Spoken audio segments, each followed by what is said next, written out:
Good afternoon. My name is Alicia Gutierrez, and I'm the Director of the Energy Assessments Division here at the California Energy Commission, and I will be moderating today's workshop on demand scenarios. Thank you, everyone, for joining us today. We'll give it just a second for folks to trickle in before we begin.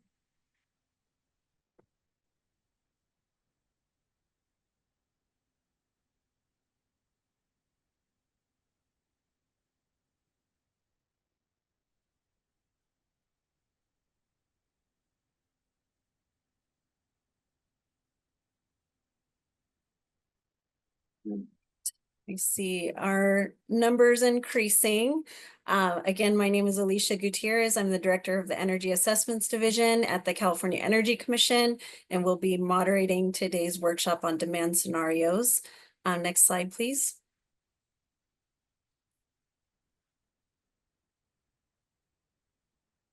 Before we get into the content, I would like to go over a few housekeeping items. This meeting is being recorded.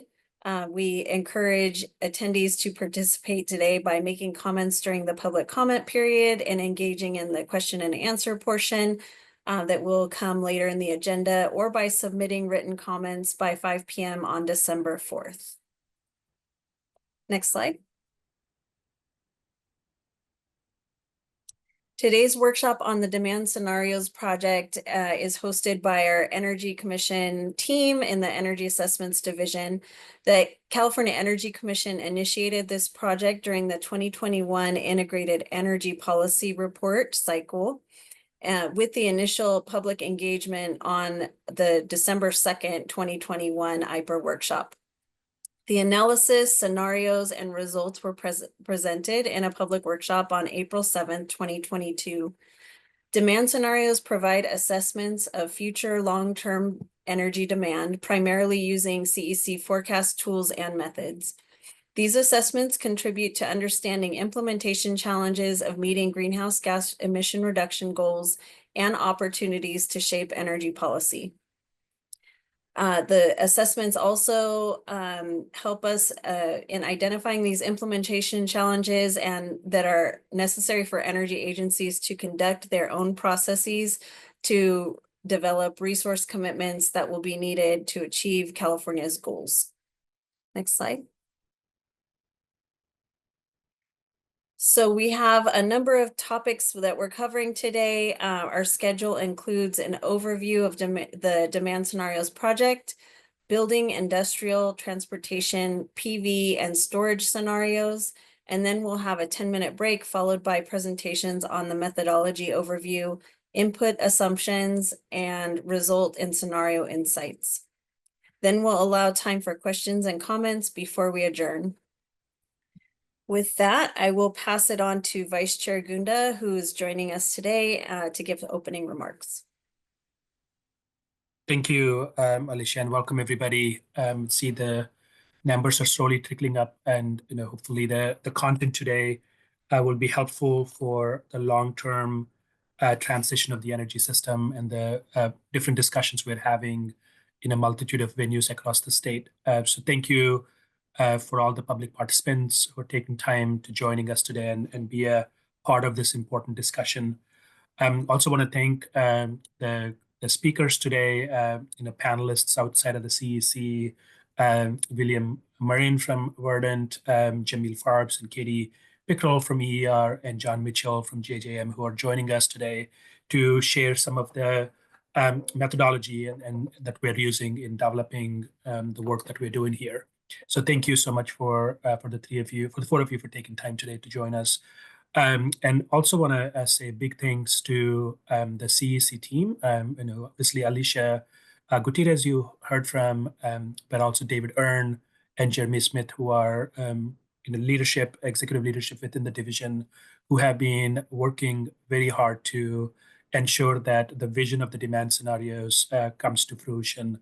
And a very special thanks to the entire team that you're going to hear from today.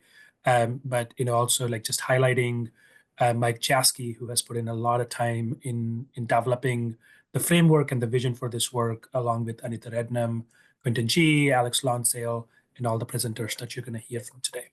So just before I pass it on and get to the work of listening to the presentations and discussing and making sure we all contribute to that process, at a 30,000-foot level, I think just from a vision standpoint, in 2021, as we were continuing our work towards resource planning, SB 100, we just finished our first SB 100 report at the time, and also looking at the transition with the new scoping plan and new resources such as hydrogen that have been coming to really a strong discussion.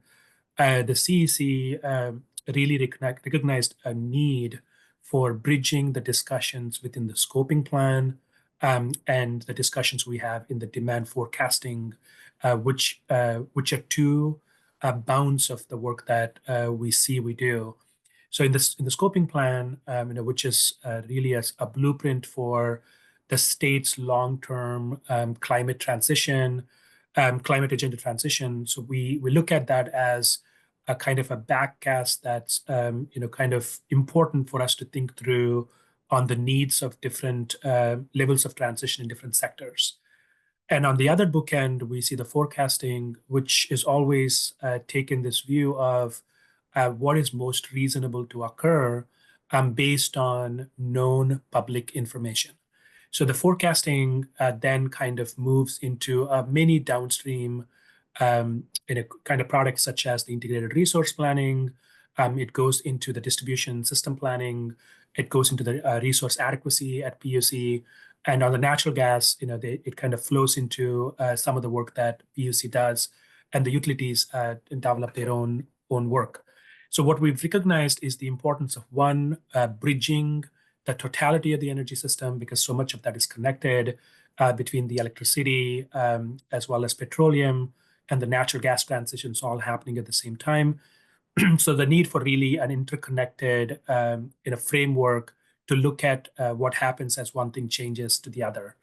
Second, we also recognize that there is a huge delta between the kind of the most reasonable to occur forecasting framework to what the scoping plan was calling for, and bridging those two with a number of different demand scenarios that kind of looks at different levels of policy compliance and also articulates the need for potential policy decisions in the future.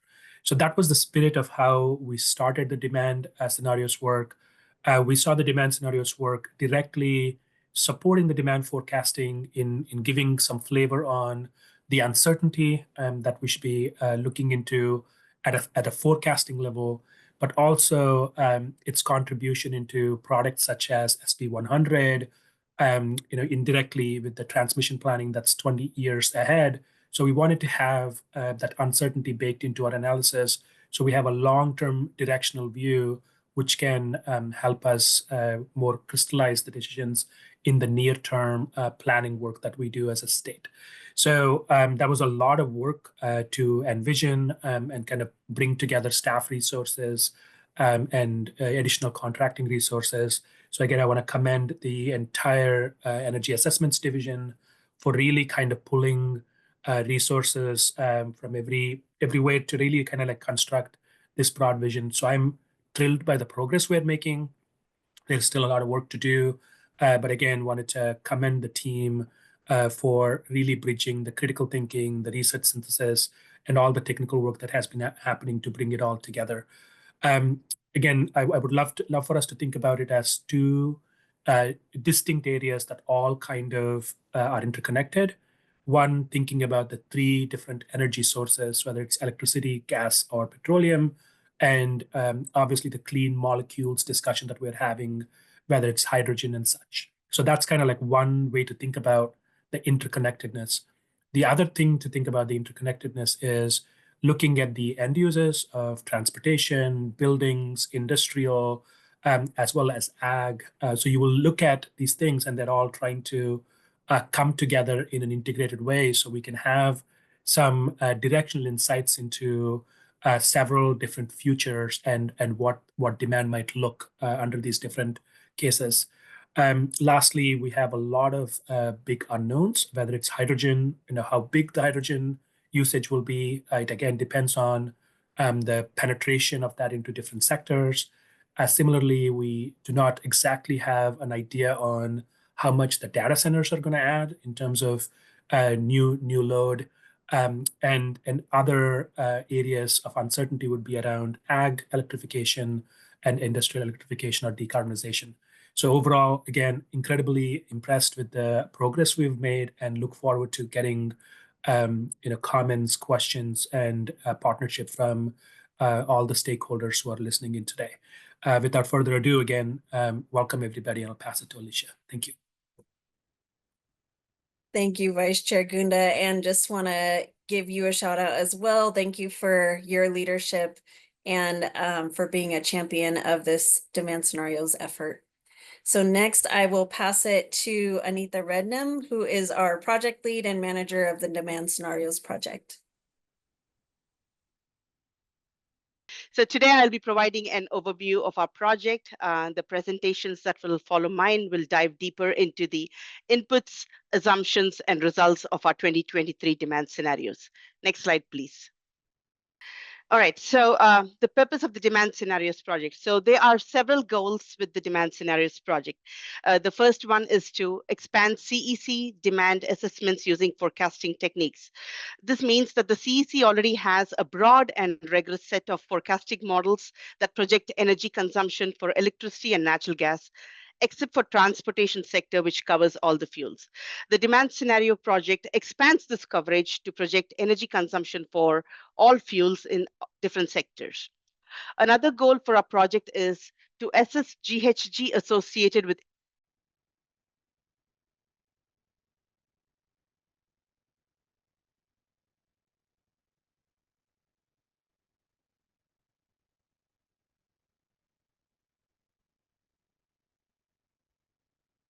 Sorry, Anita, you're muted again.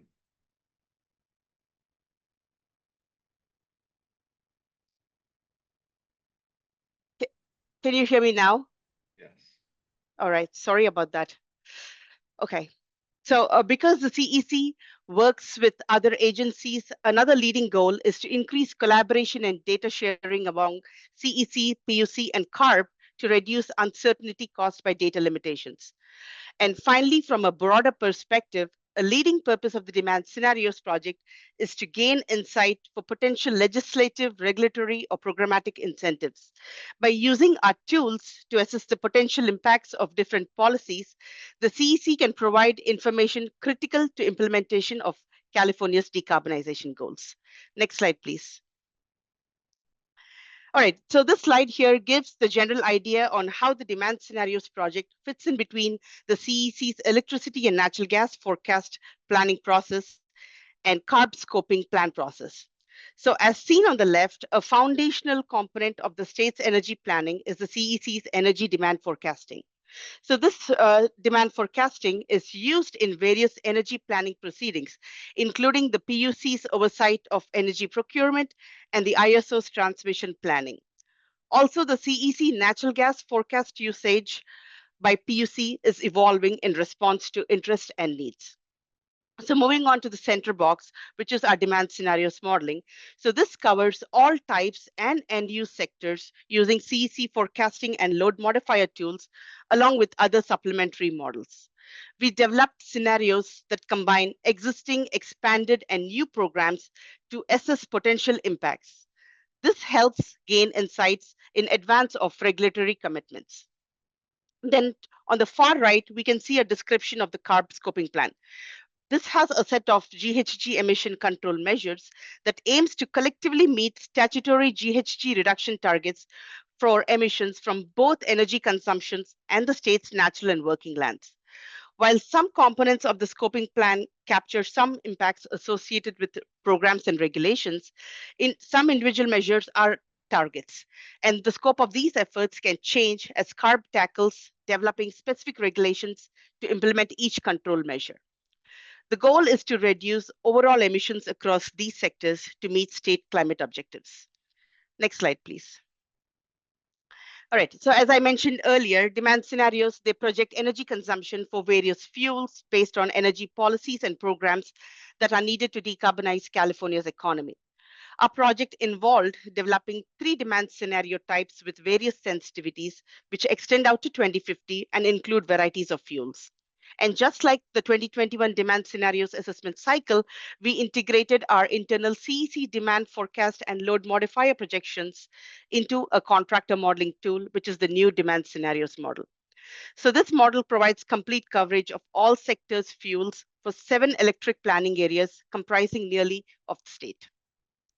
Then the outputs include annual energy demand for all fuel type, annual GHG emissions, hourly electric load for each scenario by electric planning area. Next slide, please. So moving into the scope of work. So our scope of work included customizing the energy pathways model developed by Evolved Energy Research, EER, to incorporate outputs from our tools. Then we developed various specifications and frameworks for scenarios. Then made annual energy demand projections for 7 electric planning areas along with GHG emissions, and then translated these annual electric energy emissions into energy projections into 8760 hourly load by CEC planning areas. Next slide, please. So this slide is similar to when I presented in the 2021 for the IPER. So again, same, we had developed 3 types of scenarios: a reference scenario, a policy scenario, and an enhanced policy scenario. So the reference scenario uses the same assumptions as the 2023 IPER adopted planning forecast and extended out through 2050.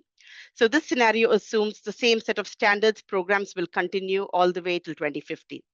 Then the second scenario, policy scenario, includes the same standards programs, but they're included at a higher level of compliance. And now a few new policies are also included. For example, the Federal Inflation Reduction Act's industrial subsidies for fuel switching. So this policy scenario was also used for the SP 100 analysis. 2 additional sensitivities of the scenario: policy scenario with high DER and DF, and policy scenario with high hydrogen use were developed. This analysis and sensitivities were presented at the workshop on August 7th, 2024. Then the enhanced policy scenario. This includes additional programs, policies, and assumptions, and they're added onto those already included in the policy scenario. We've also developed a pipeline hydrogen sensitivity to this scenario as well. Next slide, please. So the next 2 slides describe a modeling framework for the various scenarios. So the first column here shows the various sectors, followed by the inputs we have developed for each sector and the various models that we used. So for the sector fuel combinations in green, the CEC outputs have been incorporated into the new customized energy pathways tool. And the blue color indicates that the EER model has been used for these sector fuel combination pairings where CEC data was not available. Then a complete scenario is generated, which covers all sectors and fuels. So for sector models, our existing demand analysis tools extend to 2050 for the stationary demand forecast models, our AAEE AAFS programmatic tools, our FSAT tool, and transportation demand forecasting models. Next slide, please. So continuing on the modeling framework, behind the meters PVs and PVs paired with storage retrofits are forecasted using California's version of NREL's distributed generation market demand model, or DGEN. Then standalone behind the meters storage retrofits and distributed generation additions resulting from Title 24 energy standards are forecasted in separate models as well. Next slide, please. So this is our high-level model structure for the demand scenarios results. So the CEC demand forecasting tool produce results for electricity and pipeline gas. The inputs for energy demand projections for fuel pairings where CEC data was not available is fed into the EER model. And the results from the CEC models and the complementary results from the EER's models are integrated together to provide complete coverage of sector and fuel combinations. The energy outputs are then fed into the emission tool, which calculates the annual emissions for each scenario. Next slide, please. Again, this slide shows the various fuels in our demand scenarios. And as mentioned, the energy pathways model was used to develop projections where CEC data was not available. The asterisk besides the CEC name indicates where energy pathways developed additional fuel demand projections beyond what CEC data had. Next slide, please. Now moving on to the results. The results that will be described in the subsequent presentations will focus on annual energy and hourly electricity load with losses for the 7 electric planning areas. We've also developed hourly load for the POU planning areas by replicating the approach the CEC forecasting team uses for the ISO and IOUs with data from the POUs. Next slide, please. Okay, so the next 4 slides describe key characteristics of the various scenarios. So for the reference scenario, baseline forecast and load modifier adjustments are taken from the 2023 IPA planning forecast for electricity, pipeline gas, and transportation fuels. The remaining fuels were projected from EER's pathways model. And refinery energy demand is adjusted here to account for lower transportation demand. Next slide, please. So compared to the reference scenario, policy scenario includes higher energy efficiency and electrification through fuel substitution. Industrial fuel substitution from pipeline gas to electricity or hydrogen is based on federal incentives and tax credits. They're all modeled in this scenario. The aviation subsector here includes fuel substitution to electricity, hydrogen, and sustainable aviation fuel. We've also increased electrification of off-road vehicles in lieu of diesel to align with in-use locomotive regulations. Then, however, behind the meter PV and storage are maintained the same as what we had in the reference scenario. Next slide, please. So this is the most aggressive scenario. So compared to the policy scenario, here we have higher energy efficiency and electrification through fuel substitution. So higher levels of industrial electrification in low temperature process heating and water heating end users is modeled. Then hydrogen substitution in high temperature process heating is included in the scenario. And then on the transportation side, VMT is reduced for light duty vehicles, and higher electrification is included for off-road vehicles. Then additional behind-the-meter energy storage is included by factoring in net energy metering NEM contract turnover. Then key economic inputs in the distributed generation model were modified to induce greater behind-the-meter energy storage uptake. Next slide, please. Okay. So getting into the pipeline hydrogen sensitivity, the assumptions of the enhanced policy scenario is the starting point for this sensitivity. For the developing this sensitivity, we use CARB emission inventory reporting information for major industrial sites, which included their locations, then ownership, and greenhouse gas emissions, along with data on all pipelines in California. The data was then used in the industrial model of the FSAT tool to assess how switching from natural gas to hydrogen will affect various industries. Also, currently, most hydrogen comes from steam methane reforming, and we increase the proportion of hydrogen produced from renewable electrolysis over time in this sensitivity. Next slide, please. Okay, so with that, I'm done with my presentation, and I will hand it over to Nick Janisch for his presentation on building scenarios. Thank you. Thank you, Anitha. And just a quick audio check, just make sure everything's still working. Can you hear me? Loud and clear. Thank you.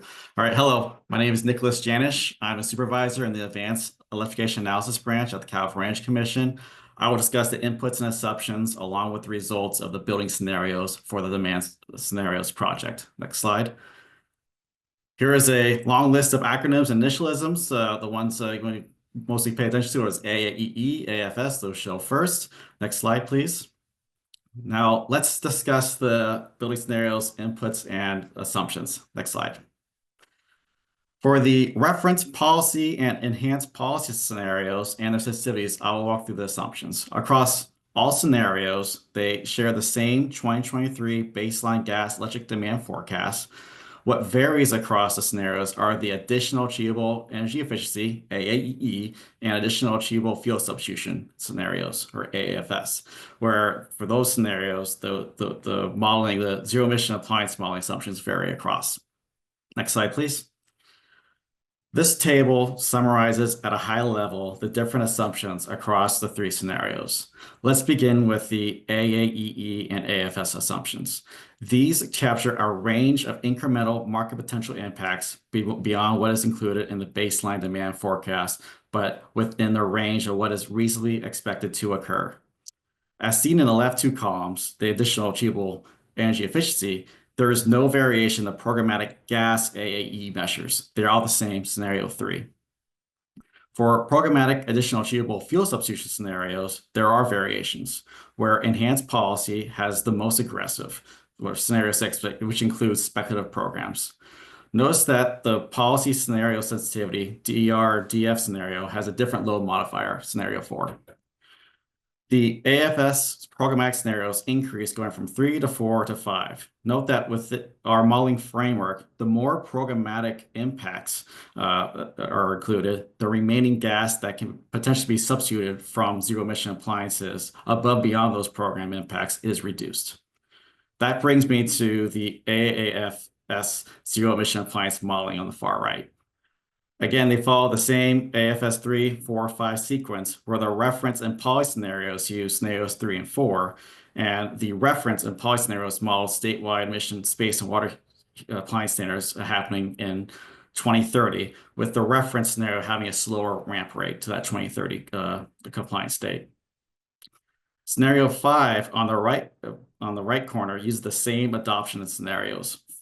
Scenario 4, but adapts the CARB scoping plan assumptions for existing and new buildings and applies them for all end uses and end uses like cooking and clothes drying and for eligible residential propane end uses. Next slide. Getting to the nuances of the programmatic scenarios, the graphic shows which programs and measures are assumed for each. Starting at the top in the blue with AAEE and AFS3, they include IOU, energy efficiency and low income and fuel substitute programs, as well as POU programs, codes and standards, and beyond utility programs such as tech and build programs, as well as pending programs like the Equitable Building Decarbonization Program, which is no longer pending based on the business meeting last week. Let's see, next slide. I think I want to get everything populated here. Next slide, next slide. There we go. Up one more back, thanks. As can be seen with the green AAEE and AFS programs, it adds an additional layer of more aggressive assumptions of the included programs and adds more programs in the early stages. Finally, AAEE 5 and 6, shown at the bottom right orange box, captures more optimistic assumptions by adding more speculative programs that are on the boundaries of the additional achievable range of what is reasonably likely to occur. Next slide, please. Now let's go through the building scenarios, particularly our modeling of zero emission appliances above and beyond what is occurring at the programmatic level. Next slide. We start first with assumptions that do not change across all 3 scenarios. As seen here, our new construction assumptions are the same across the scenarios and are based on CARB scoping plans assumptions, where new construction is 100% for the residential sector in 2026 and 2029 for commercial sector. Below are the assumptions we use for the local air districts, zero NOx regulations, and we did not vary them across the scenarios. The 3 that are reported here have already been adopted. Next slide. Now let's go through how the assumptions vary. Looking at the top rows for statewide adoption of residential and commercial space and water heaters for existing buildings, all scenarios assume 100% adoption in 2030, but with a slower ramp rate for the reference scenario. The bottom gray rows show that for the enhanced policy scenario, new construction adoption for all end uses, including cooking and clothes drying, begins in 2029. Next slide, please. As suggested, the reference and policy scenario have very similar assumptions. However, as seen in this slide, for the enhanced policy scenario, we adapt the CARB scoping plan's electrification assumptions for modeling other end uses and for residential propane end uses. As shown here, the enhanced policy scenario assumes for other end uses in existing buildings 80% adoption in 2030 with a ramp up to 100% compliance in 2035 for the residential sector and 2045 for the commercial sector. For residential propane end uses, we also follow the scoping plan assumptions. Our modeling currently does not model commercial propane end uses. Next slide, please. Let's quickly summarize the results. Next slide. Looking at the gas displacement relative to the baseline forecast, there are a few things to note. There is significant displacement across all scenarios, roughly 4,000 to 5,000 million metric therms. The policy and policy high DER DF scenario are identical here since they assume the same gas displacement assumptions, but only differ in the AAEE electricity assumptions. Third, the enhanced policy scenario has an additional dashed line to indicate the additional propane therms displaced from that scenario. Finally, the reference and policy scenario intersect around 2040. This curious and puzzling observation is due to some technical modeling reasons. At a high level, the scenarios intersect because of the varying impacts from the different programmatic AFS assumptions and how the modeling, our modeling accounts for savings decay. Next slide, please. Similarly, looking at the electric impacts, we see a rainbow of differences. Again, the orange and red reference and policy scenarios intersect because of the modeling accounts for different programmatic savings from the AFS scenarios and how savings decay is accounted for. As expected, the green high DER/DF savings scenario and the blue enhanced policy scenarios have lower electric impacts because of the higher AAEE electric program savings assumptions. Next slide, please. A few other assumptions to note. One, the technology characterization data assumptions we use in our model were updated earlier this year with our FSAT tool. Second, the efficiency levels of the model zero emission appliance standards were evenly distributed. So every technology in our set of technology that we're modeling had an equal chance of being used for the replacement technology. And the third, the scenarios use the final rather than the draft version of the 2023 IPER forecast. Next slide. Thank you so much. And now I'll pass the one and only Mike Jaskey. So I assume that folks can hear me. My name is Quentin G. I'm the manager of the Advanced Electrification Analysis branch that houses the Demand Scenarios project. And today I'm going to present on the transportation component of the Demand Scenarios project, specifically the enhanced policy scenario. Next slide. So again, as we have with all of our other slides, here's an acronym and initialism page or slide. For folks that are online, you can access our slides and get a sense of these different acronyms. When I speak, I'll try to make sure to say out the term in question. Next slide. Great. So here is the overall framework, and this is similar to the framework that we've seen in the Demand Scenarios project overall, but just to kind of give folks a sense of how we're approaching this for the transportation component. We take existing policies and economic drivers. These are already captured in the Integrated Energy Policy Report forecast. And then also we have near-term policies recently adopted or expected to be adopted. And then finally, we have goals with technological pathways that have been informed by a specific market analysis or other policy analysis where we find sufficient reason to incorporate them in. And with all those combined and a lot of data tinkering, we end up with the transportation energy demand scenarios. Next slide. Okay, so the major components my title might be a little off. For the enhanced policy scenario, and we modified the policy scenario. We've presented on the policy scenario in the past. The policy scenario had a few modifications as well, but we're adding on to this with the enhanced policy scenario. And what we did was make 4 major modifications. The first was a reduction in light duty vehicle miles traveled. The second was an increase in out-of-state aviation electricity and hydrogen use. We had a little bit of that baked into the policy scenario, but looking at the technology readiness level, we added a little more. We also increased electrification of off-road vehicles, and then we had additional hydrogen demand associated with ocean-going vehicles. And we'll get into more about each of these and sort of show the results in the end as well. Next slide. Okay, so the first thing is the enhanced policy scenario, light duty vehicle miles traveled reduction.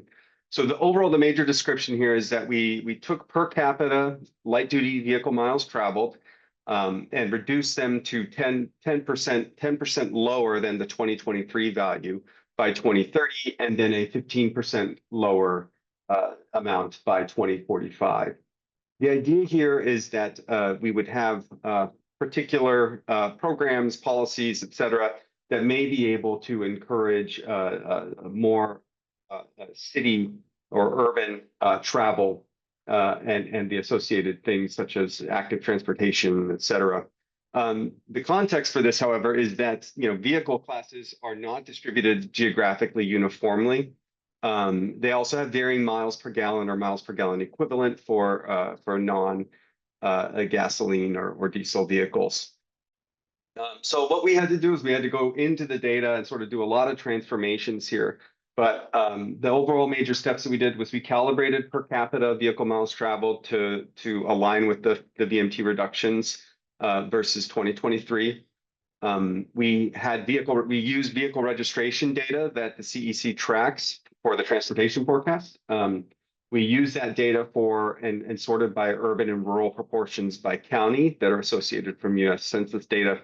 What we did is we said that rural vehicles are not likely to be able to engage in this sort of activity. So we did not assign, for all the vehicle registrations that were designated rural, we did not assign any VMT reductions to them. And then by the end of it, we had to sort of make up that the urban vehicles had to sort of make up the entire reduction requirement. So this put additional, one might say, pressure on urban VMT to decline.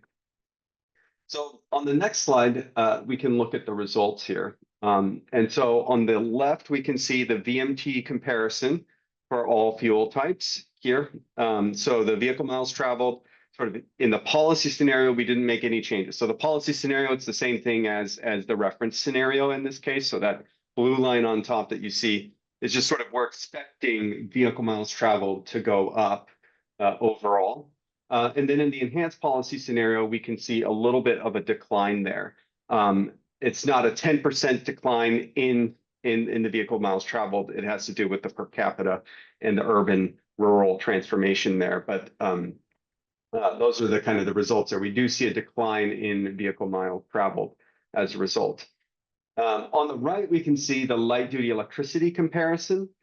In this case, we're just looking at electricity for these fuels. We could, if folks are interested, we can show present or show people the results for gasoline, et cetera.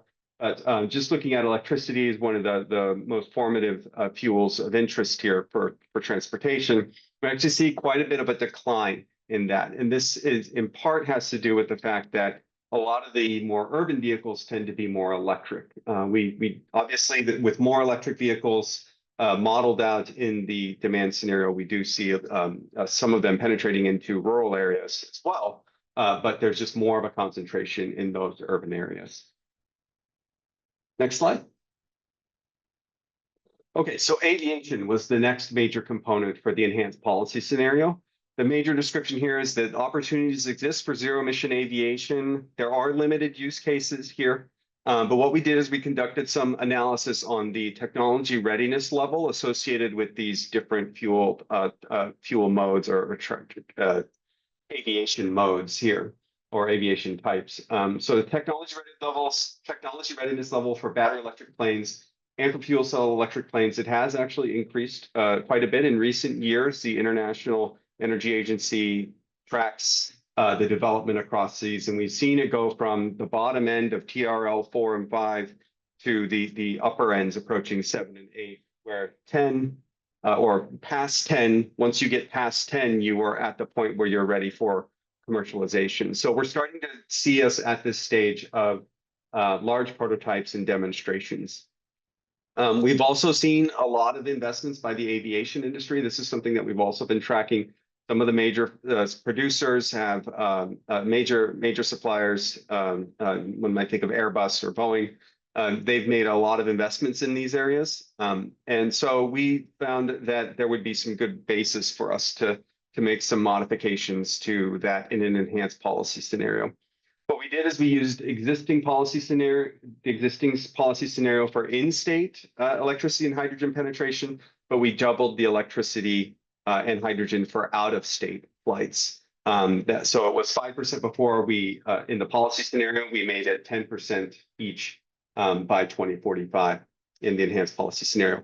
And then we also applied energy efficiency ratios. This is the kind of replacement, given that combustion fuels are not as efficient at converting the energy in the combustion fuel to motion in the vehicle or the object. We have more efficiency for electricity and for hydrogen as well. Next slide. Okay, here are the results. Basically, it's kind of like almost like a doubling here. The electricity demand shows a greater increase, and the hydrogen demand shows a greater increase in the enhanced policy scenario compared to the original policy scenario. The reference scenario, it just has none of these. The reference scenario has all jet fuel demand, fossil jet fuel demand. Next slide. Okay, so off-road electrification is another area that we decided to focus on for this one as well. Here, what we did is we conducted a fuel substitution using sort of the reference fuel substitution ratio. So you can see that bottom, that is the kind of the reference scenario underlying that. Our off-road model calculates out the expected amount of electricity demand associated with increasing numbers of different off-road vehicle types. The policy scenario used the kilowatt hours per displaced diesel gallon equivalent. So what happens is that the reference scenario displaces diesel gallons and replaces them with electricity across these different types. You can see forklifts, tractors, etc. And then the policy scenario takes that and ratchets it up a little bit more, and the enhanced policy scenario has full electrification of off-road diesel demand by 2050. Next slide. Okay, finally, we had the enhanced policy scenario for ocean-going vessels. And primarily, we used H2 as the approach here. The context here is that ocean-going vehicles, they are challenging to regulate. There's a lot of international, out-of-state activity. It's very difficult for the state to manage. However, we are aware that California, especially in this area, is not a purely isolated market when it comes to this. And what we did is we did some tracking of what's happening globally in this area. And we found that the United Nations International Maritime Organization strategy developed around July 2023 calls for a goal of 70%. Oh, there's a little bit of carryover on my slide there. Well, the goal, greenhouse gas reduction goal of 70% by 2040 with an idealized target of 80% by 2040. Acknowledging, however, that there are no enforcement mechanisms. There are some proposals for beginning a pricing scheme, but again, there's no strict enforcement mechanism here. And major shipping companies also have ordered 80+ methanol ships.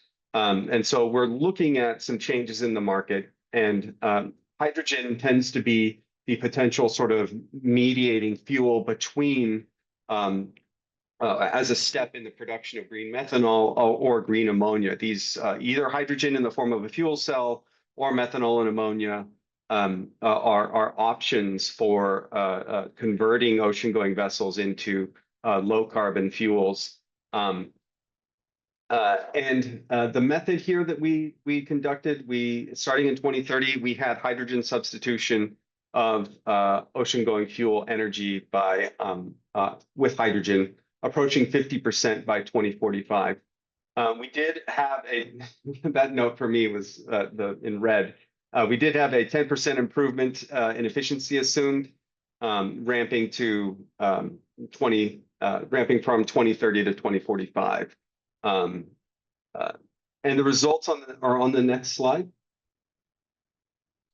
And here we can see an increasing amount of hydrogen demand with an eventual bit of decline because we approach the penetration level of efficiency, or we we sort of penetrate up to 50% of displacement, but there's continued efficiency. So you see the enhanced policy scenario dipping down a tiny bit as you get there. That's not the result of less fuel penetration, or substitution, but as a result of the fleets becoming more efficient as well. And the reference scenario has no hydrogen demand for ocean-going vehicles. So with these, those are the 4 major modifications that we had, and I'll move on to the next slide. I think that's about it for me. Oh, sorry, one more slide. Again, electricity being one of the major comparisons here, looking at total transportation electrification demand. So looking into account all those different forms of electrification, we can see that actually the enhanced policy scenario actually shows a bit of a decline. And the decline that we're seeing is the result of primarily the result of the light duty vehicles having such a decline in electricity consumption, the result of reduced vehicle miles traveled, that even adding a little bit more from aviation and from off-road vehicles isn't enough to bring it back up. And in fact, actually has electricity demand lower than the reference scenario. And I believe that is the last slide for me. Next slide. Yeah, thank you all.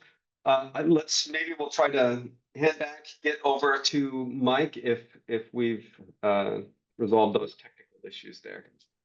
Do we have audio? Yes, we do. We do. Thank you. Great. Good afternoon, everyone. Sorry for that problem. My name is Mike Jaskey, the project principal. However, in addition to overall guidance for the demand scenario project, I'm also the main staff person for industrial fuel substitution modeling.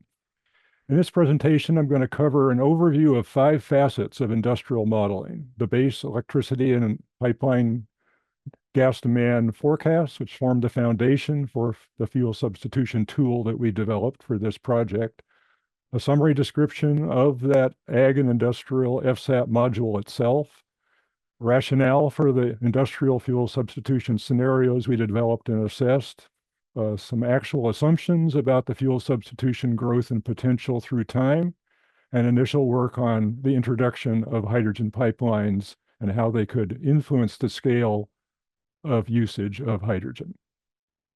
Next slide, please. Let's skip these acronyms. Next slide. So, links to the base forecast. The FSAT tool, or maybe I should say the module within FSAT for ag and industrial extends the base forecast for ag and industrial demand forecasting models. So let me talk a little bit about the base forecasting industrial model in particular, because that's important to understand the scope of what the fuel substitution module can do. First, the base forecast model only covers electricity and pipeline gas, but it is disaggregated into 46 industries based on NAICS codes. There are 7 end uses for each of pipeline gas and electricity, with shares that vary by each of those 46 industries. Both the electricity and pipeline gas forecasts are implemented for each of 7 electric planning areas. And there's a special set of end-use customers in the oil extraction business down in Kern County who are served directly from 2 interstate gas transmission pipelines, Kern River and Mojave pipelines, that are not included in utility gas consumption data that comes to the Energy Commission. And then the ag model is at a very aggregate level and is so also in this tool. Next slide, please. So it's important to understand that pipeline gas projections are the basis of fuel substitution to electricity or other fuels, just like they are in all of the other FSAT components or modules. The CEC staff pre-processes historic pipeline gas consumption data reported by gas utilities into quantities at the electric planning area geography, or use in industrial demand forecasting and to some extent other sectors as well. And there's some examples of how the larger service areas of SoCalGas and PG&E cover multiple electric planning areas. Like other FSAT modules, the base 23 IPER pipeline gas forecasts produce an incremental change in those base projections. So in the case of what we're doing here in demand scenarios, gas consumption is going to go down as it is replaced by electricity or hydrogen.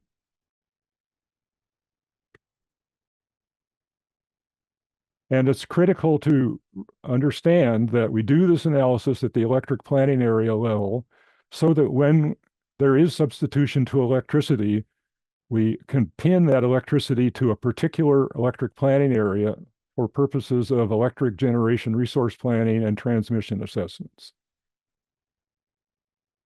Although starting from pipeline gas projections from the CEC staff forecast might seem to neglect the role of other fuels in the industrial sector, there's 2 points to understand.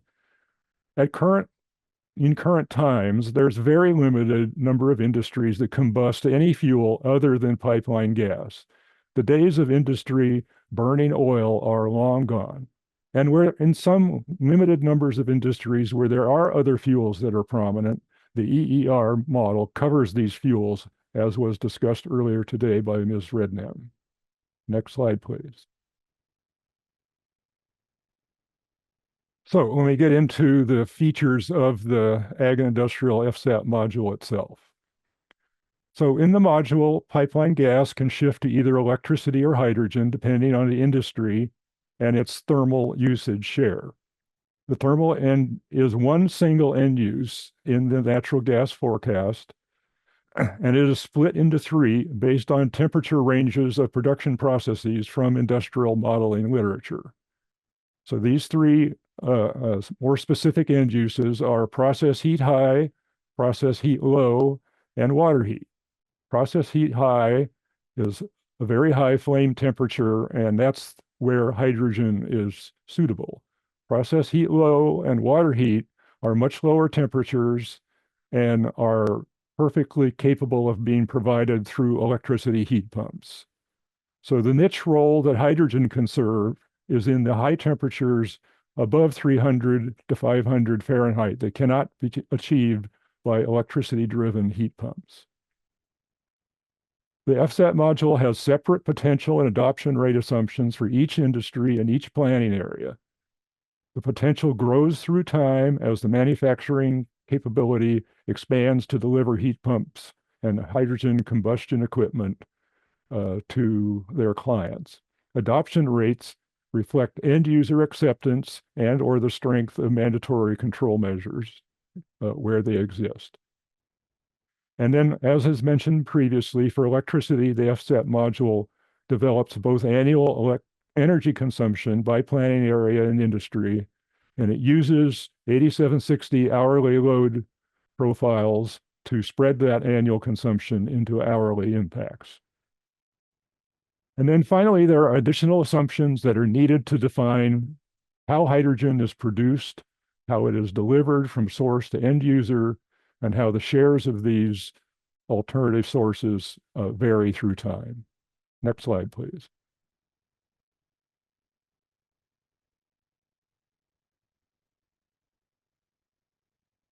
So how do we want scenarios to be grounded in real world data to the extent we have it, or other factors that are more qualitative? What do we use for guidance?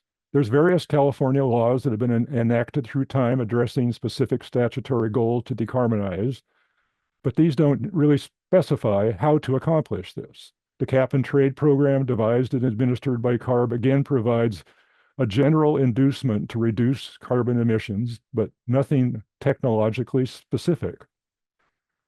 Federal legislation in the 2020 Infrastructure Investment and Jobs Act and the 2022 Inflation Reduction Act provide various tax incentive and grant opportunities for a wide range of industrial technologies explicitly designed to induce decarbonization of the industrial sector through energy efficiency and fuel substitution.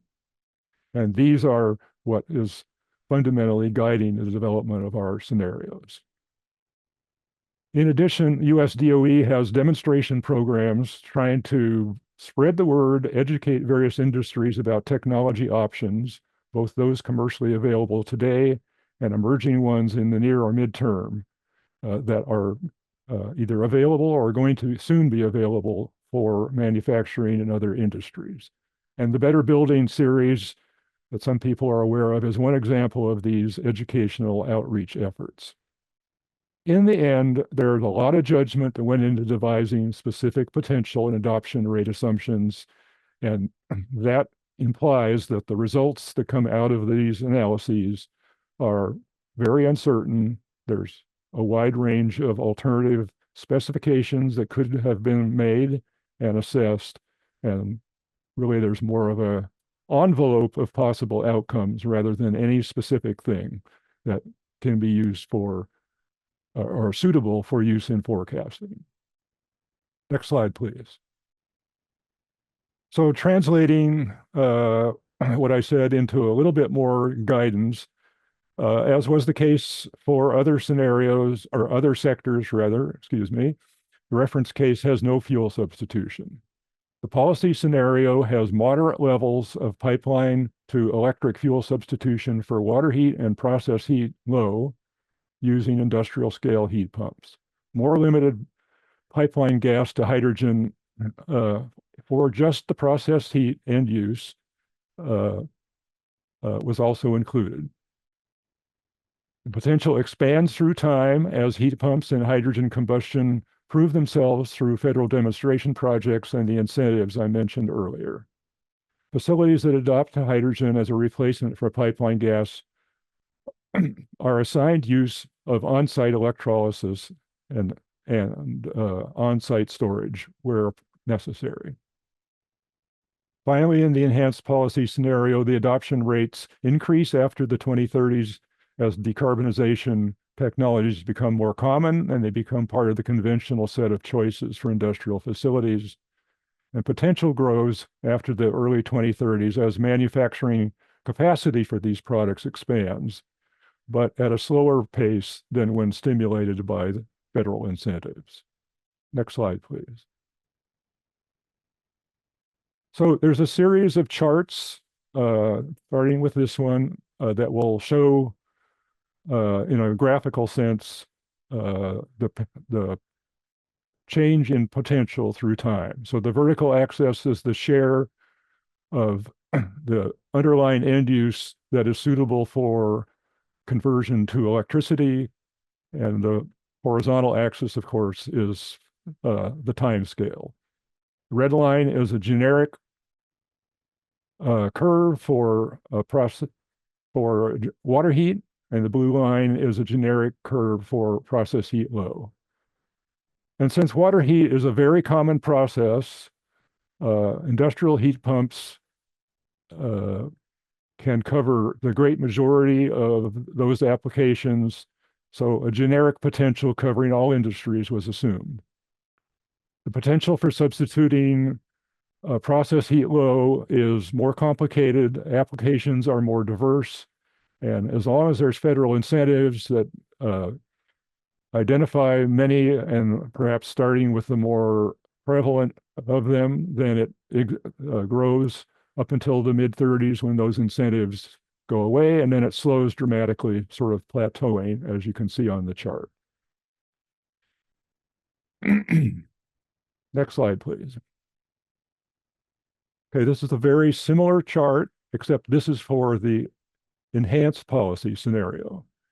So the two curves, one for process heat low and one for water heat, are essentially the same as in the policy scenario, except after the mid-30s, they continue to rise, growing to higher levels by the out years at 2050. Next slide, please. All right, here we have the same style of curve, but we're talking about process heat high converted to hydrogen. And as was the case in the two conversion to electricity slides that we saw before, there's growth up through the middle 30s until those federal incentives expire, and then the potential essentially plateaus. The only exception to that is in NAICS code 3272, which is glass, excuse me, and it continues to grow slowly to a little bit higher level through 2050. Next slide, please. Very same style curve, but this time for enhanced policy scenario.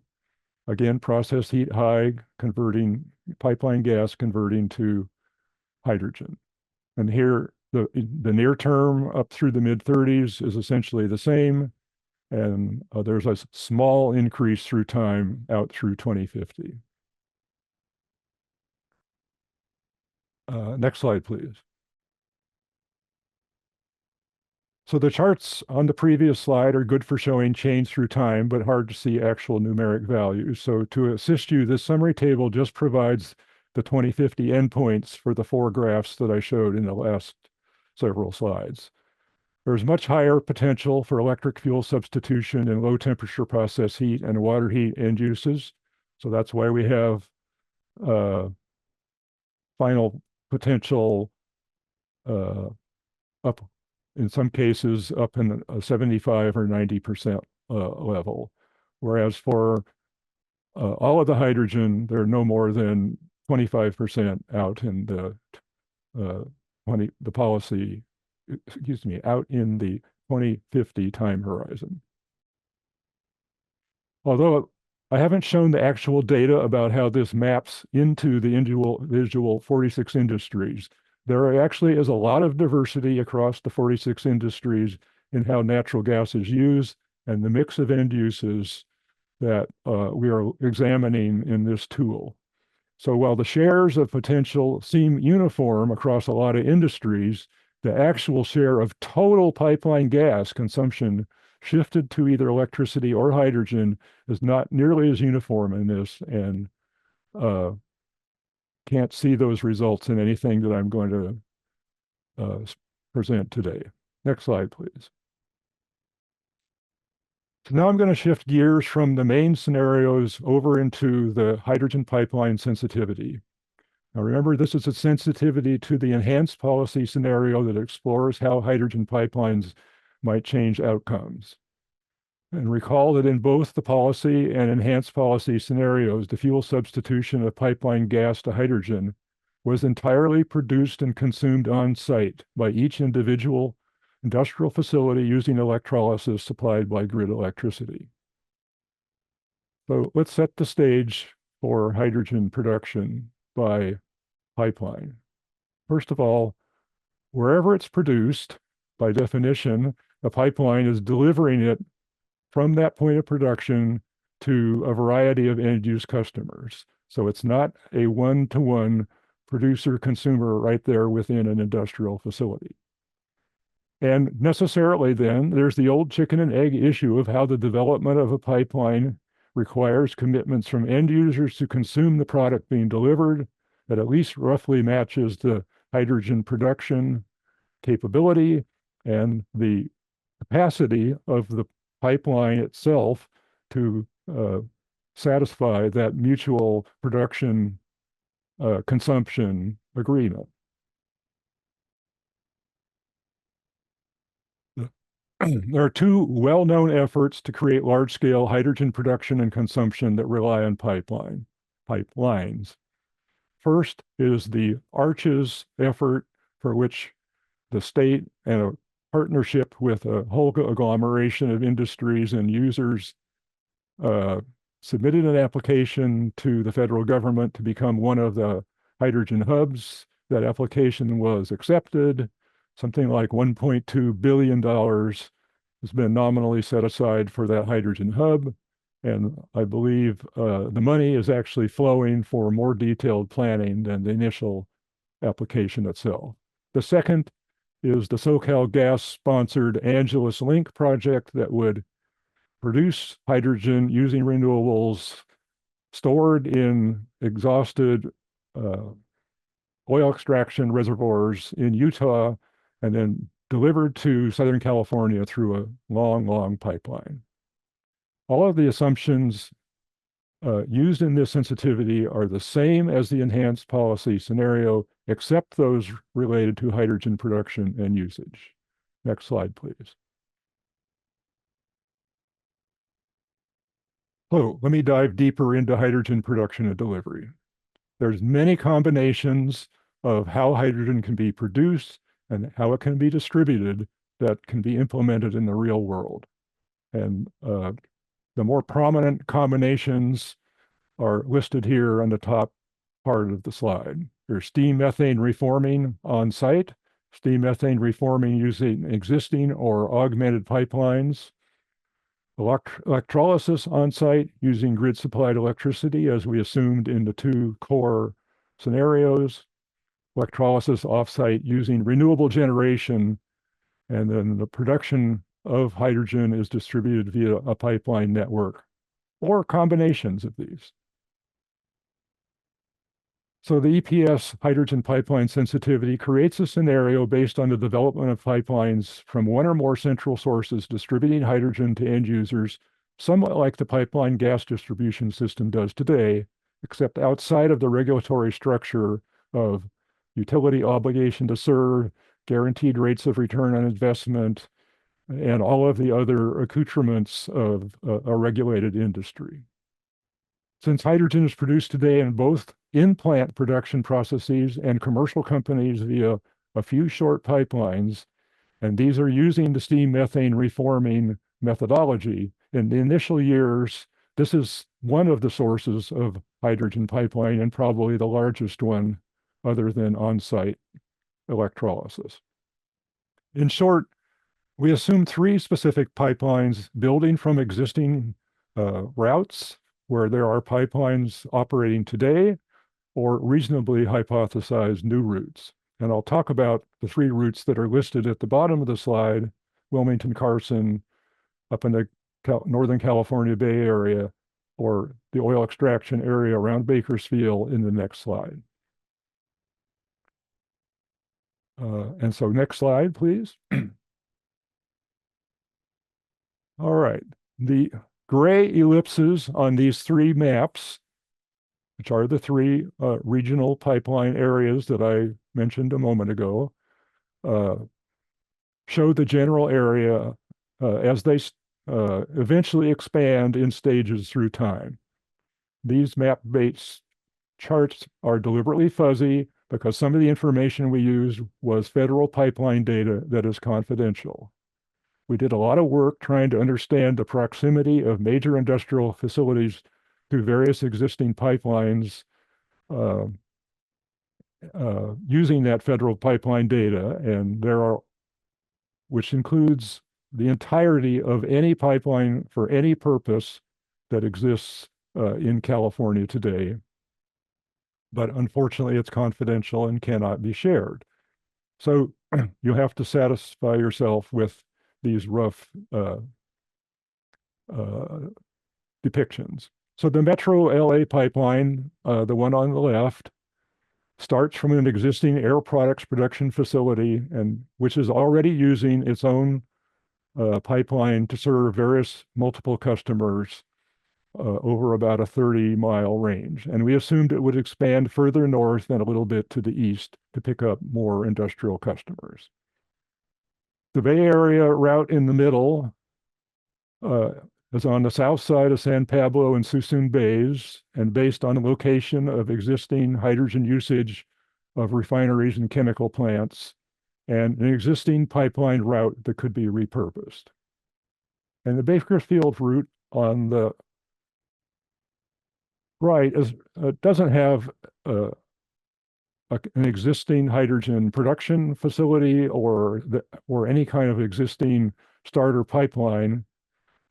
So we merely assumed that there would be one developed that served some of the principal oil extraction lines, and the routing would be much easier in comparison to the other two routes because there is a plethora of oil extraction, natural gas extraction, and other pipelines crisscrossing that whole area.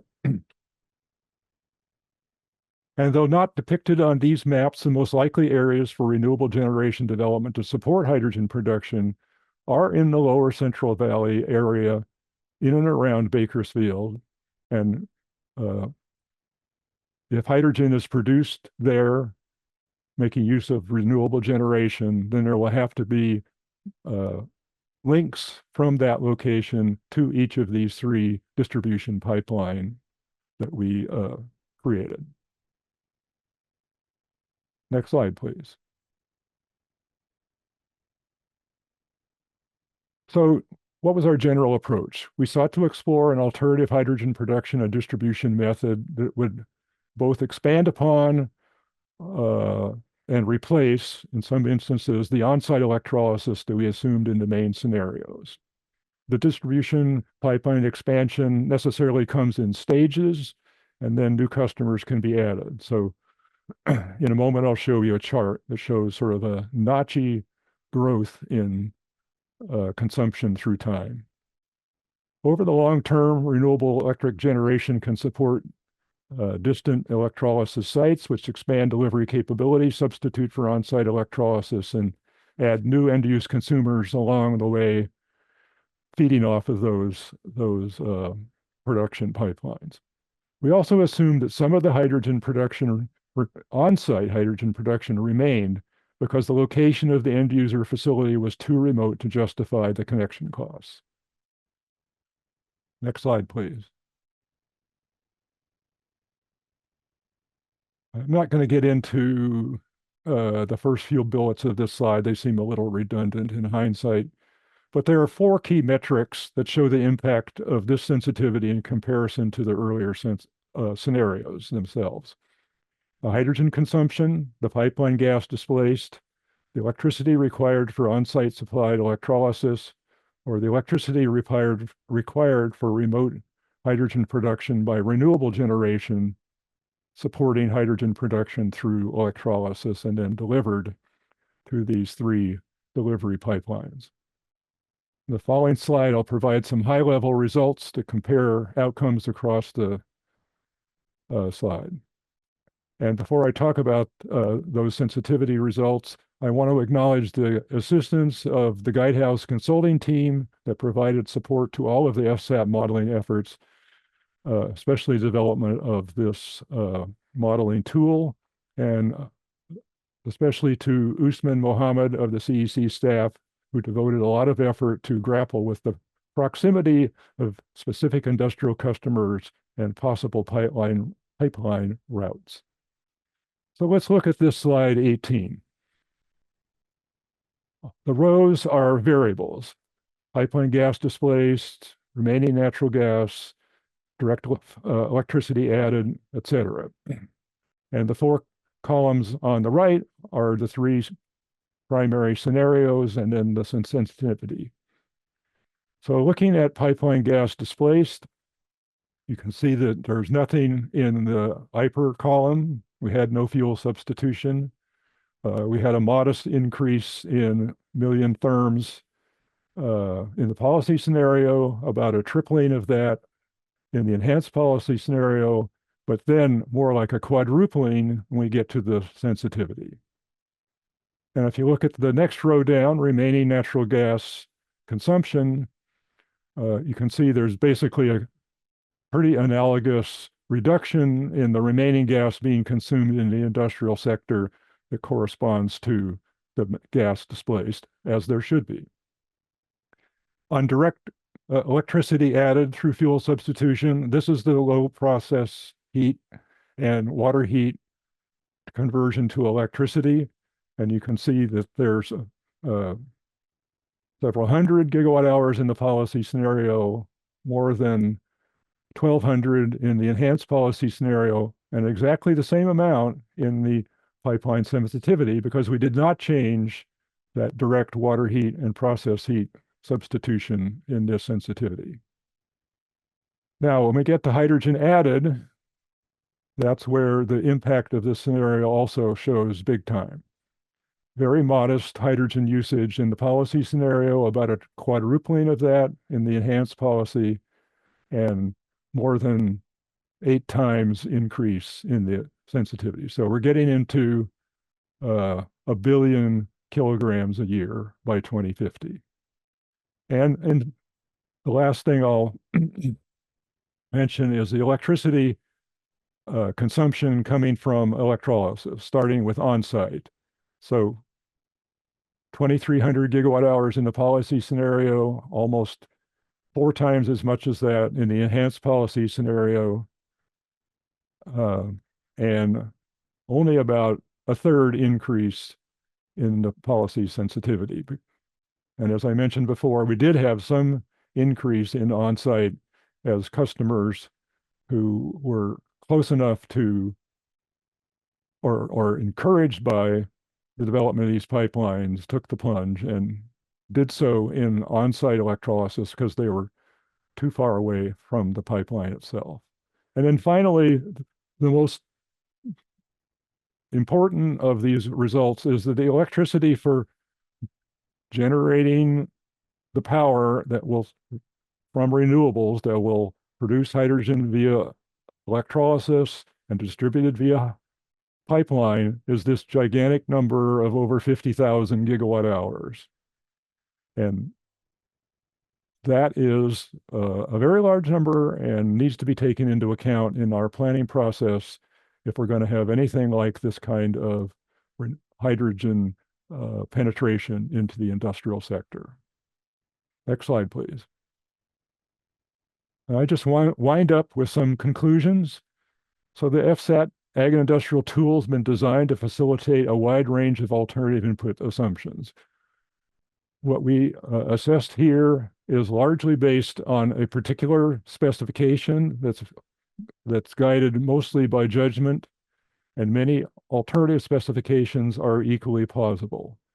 Because of the uncertainty surrounding these assumptions, the projections are not considered certain enough to be included in forecasts used for actual resource planning or project commitments.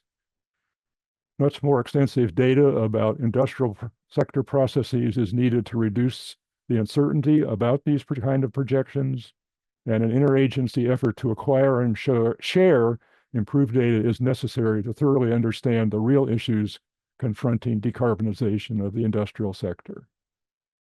And with that, I will, I believe, hand it off to Alex. Thank you.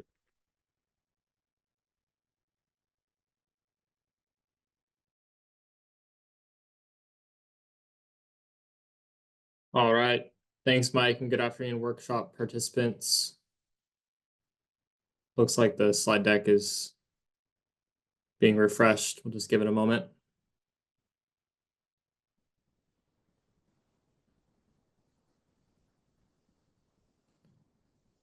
All right, so again, I'm Alex Lonsdale, the Distributed Generation Forecast Supervisor in CEC's Energy Assessments Division. And today I'll present behind-the-meter PV and storage scenarios developed for the 2023 Demand Scenarios Project. Next slide. Before I begin my presentation, I would like to note I've provided a list of acronyms and initialisms, which I'll use throughout today's presentation. A couple of key acronyms and initialisms to be aware of include BTM, which refers to behind the meter, PV or photovoltaics, and CapEx or capital expenditure. In this context, the term refers to costs for acquiring behind the meter distributed generation technologies. Next slide, please. Starting with our modeling framework. The following table highlights behind the meter distributed generation forecasts developed for the Demand Scenarios Project. The first column, scenario assumptions, highlights key modeling inputs that were modified to produce each demand scenario. Before I highlight scenario assumptions, it's important to note that these scenarios are an extension of the 2023 IPER demand forecast and not the 2024 forecast. Thus, any assumptions not captured by this table are the same as the 2023 IPER demand forecast. For more details regarding the 2023 IPER forecast, I encourage participants to review materials presented at our previous demand analysis working groups, as well as IPER workshops. For this year's Demand Scenarios Project, our team developed 2 forecasts. The CEC reference and policy scenario used the 2023 IPER behind-the-meter distributed generation forecast without any modification. Assumptions for the investment tax credit and technology capital expenditure projections adhere to the 2023 IPER demand forecasts and the CEC policy scenario augmented by distributed energy resources. Where this scenario differs from the 2023 IPER demand forecast is the inclusion of additional storage adoption resulting from NEM contractual turnover. Staff developed this additional modeling consideration to capture the effects of a fraction of existing standalone PV adopters adding an energy storage system when their NEM contract expires. More details on this modeling approach were described at the August SB 100 demand scenarios workshop. Last, the enhanced policy scenario includes the most aggressive and optimistic outlook on both PV and storage adoption. This forecast includes an extension of the investment tax credit out to 2050 and a 50% reduction to behind-the-meter storage capital expenditure. The scenario also includes the additional storage capacity from NEM contractual turnover. Next, we'll take a look at annual forecast results. Next slide. The following chart compares statewide cumulative storage nameplate capacity by scenario. The dashed blue line is the 2023 IPER demand forecast. The green line is the enhanced policy scenario, and the gold line is the policy scenario augmented by distributed energy resources. Compared to the 2023 demand forecast, NEM contractual turnover in both scenarios adds an additional 4.3 gigawatts of storage capacity by 2050. A 50% reduction in storage capital expenditure and extension of the investment tax credit in the enhanced policy scenario results in an additional 5.7 gigawatts of storage capacity by 2050. Next slide. The following insights highlight how additional modeling considerations included in demand scenarios affects distributed generation growth across POU and IOU planning areas. Compared to the 2023 IPER, NEM contractual turnover in the policy scenario augmented by distributed energy resources and the enhanced policy scenario increases behind-the-meter storage capacity in 2050 by 54% or 4.1 gigawatts across the IOU planning areas and 23% or 0.2 gigawatts across the POU planning areas.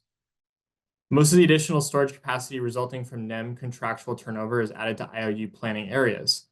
This is because a large majority of behind-the-meter standalone PV is interconnected within the IOU service territories.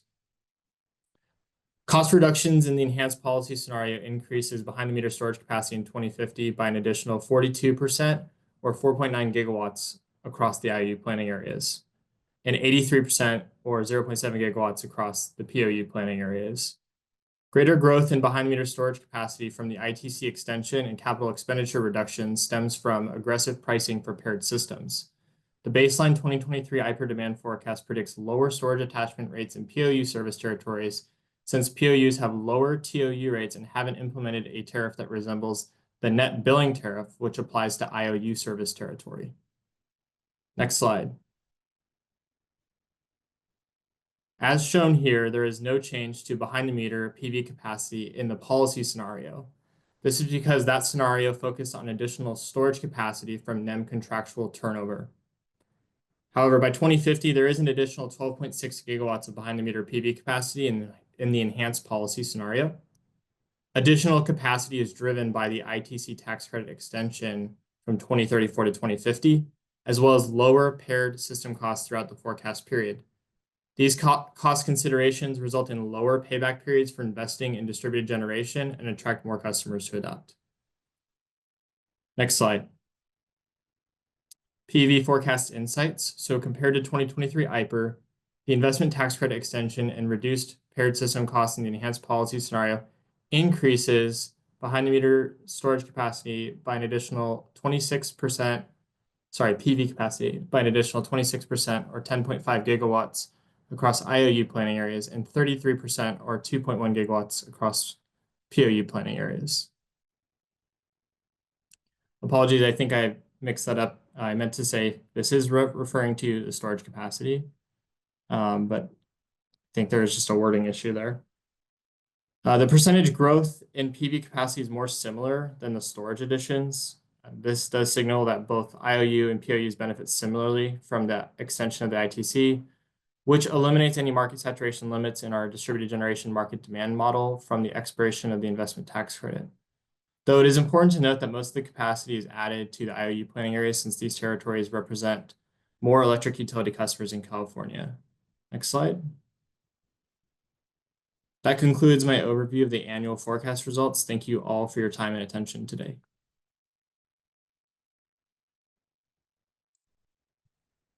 All right, so just wanted to say a quick thank you to our presenters that we just heard from, Anita, Nick, Quentin, Mike, and Alex. Thank you for your presentations. Now we're going to transition to a 10-minute break, and we will resume promptly at 2:40 p.m. So go ahead and take a stretch and grab some water, and we'll see you back at 2:40. Thank you.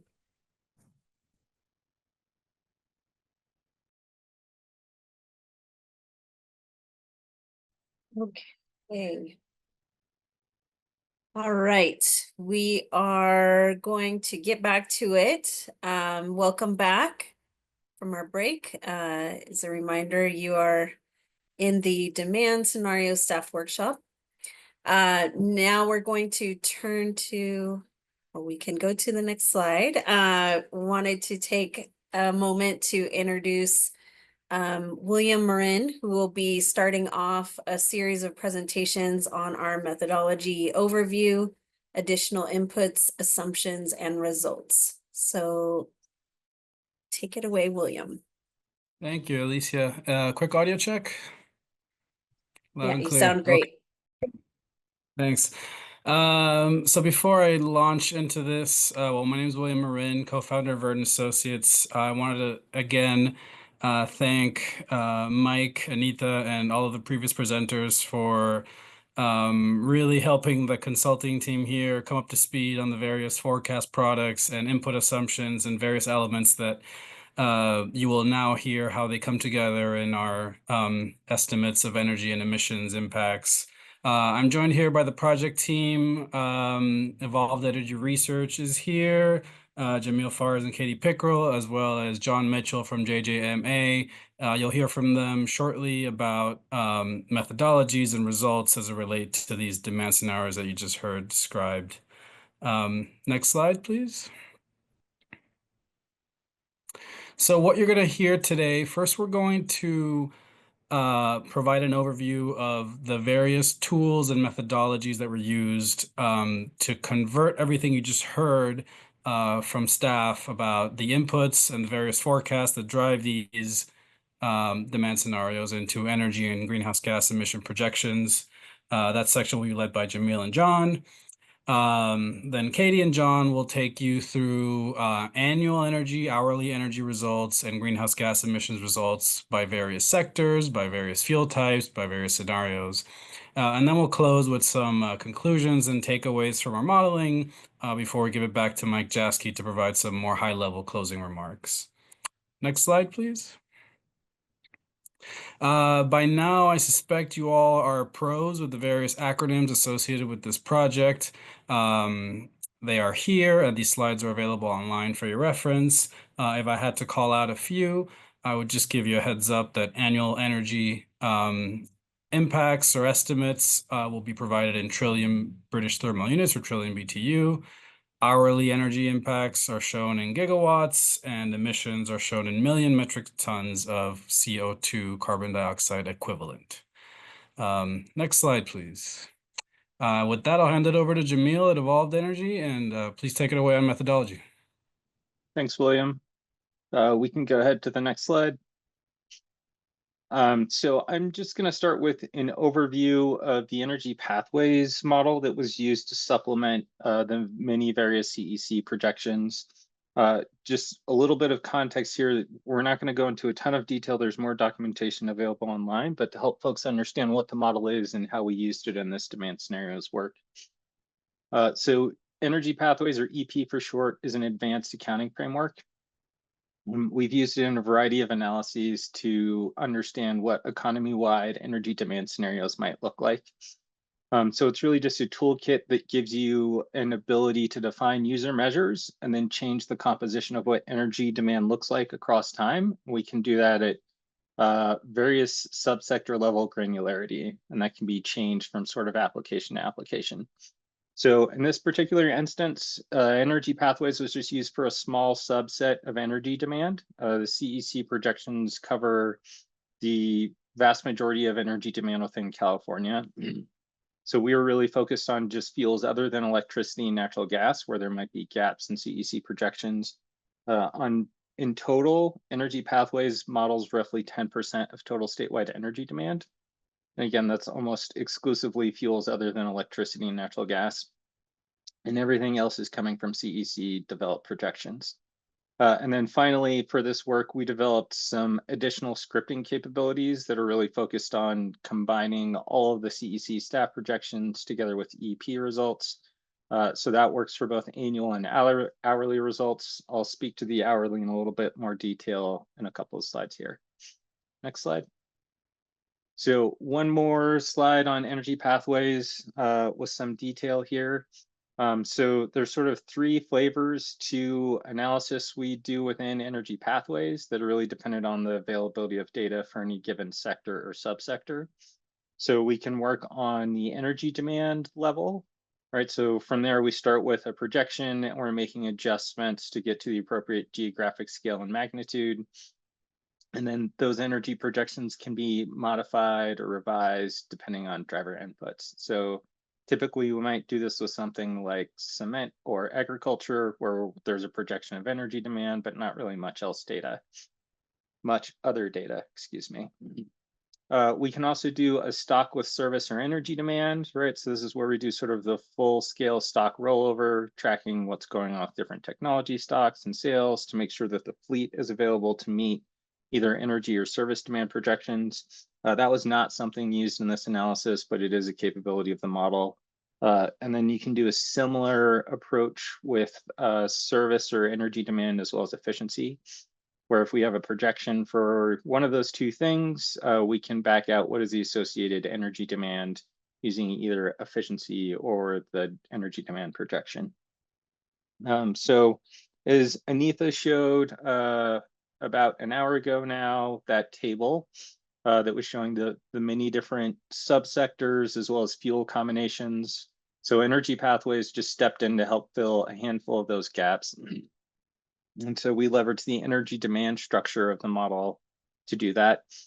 And for those combinations, again, which were roughly 10% of total energy demand for the state, we started with calibration done to previous demand scenarios work, and then brought in CEC provided drivers to supplement our projections. Next slide. So some of the steps that we took to modify energy pathways for this work, they're extensive overhaul to our geographic representation of California, really to get to that CEC planning area level of detail throughout. We've incorporated CEC economic drivers for energy demand, including extensive driver updates for the industrial subsectors. The model's been calibrated to previous demand scenario analysis. And then we've made some additional modifications to the inputs to really just focus on where EP is producing useful fuel results for subsectors that are not already just addressed by CEC projections. So we have a copy of that same table that I just mentioned in the appendix for these slides. And then finally, we developed some fuel switching and efficiency measures for ocean-going vessels. Quentin touched on these a little bit with the hydrogen switching, but those are represented in energy pathways as they are not available in CEC projections currently. Those are also disaggregated to planning area. Next slide. So a little more detail on how we assembled the hourly electricity demand. So Verdant took the lead on developing hourly profiles for the publicly owned utility planning areas. That is not an area where CEC currently has hourly data resolution. So Verdant developed that really built on the existing CEC methodology for IOU planning areas. And then with all of those hourly planning area projections in hand, EER developed a script that combined those many different projections into a single set of projections. So those are built from the combination of CEC and Verdant files. We adjust to planning area specific losses as specified by the CEC. And there are a handful of subsectors in this analysis that don't have clear load shapes. Those were really all inside transportation electrification. So for those, we've just assumed flat hourly load profiles. And so the script helps with that process as well. So that includes the new aviation demand that Quentin talked through, some of the rail subsectors, off-road transportation, and any other new transportation electrification that does not have a defined load shape. Next slide. So just a bit of context as we start to transition into the results here. John's going to speak to the emissions methodology, but this has been front of mind as we've been doing the analysis, and we want to make sure that this is on folks' radar as Katie and John talk through the results.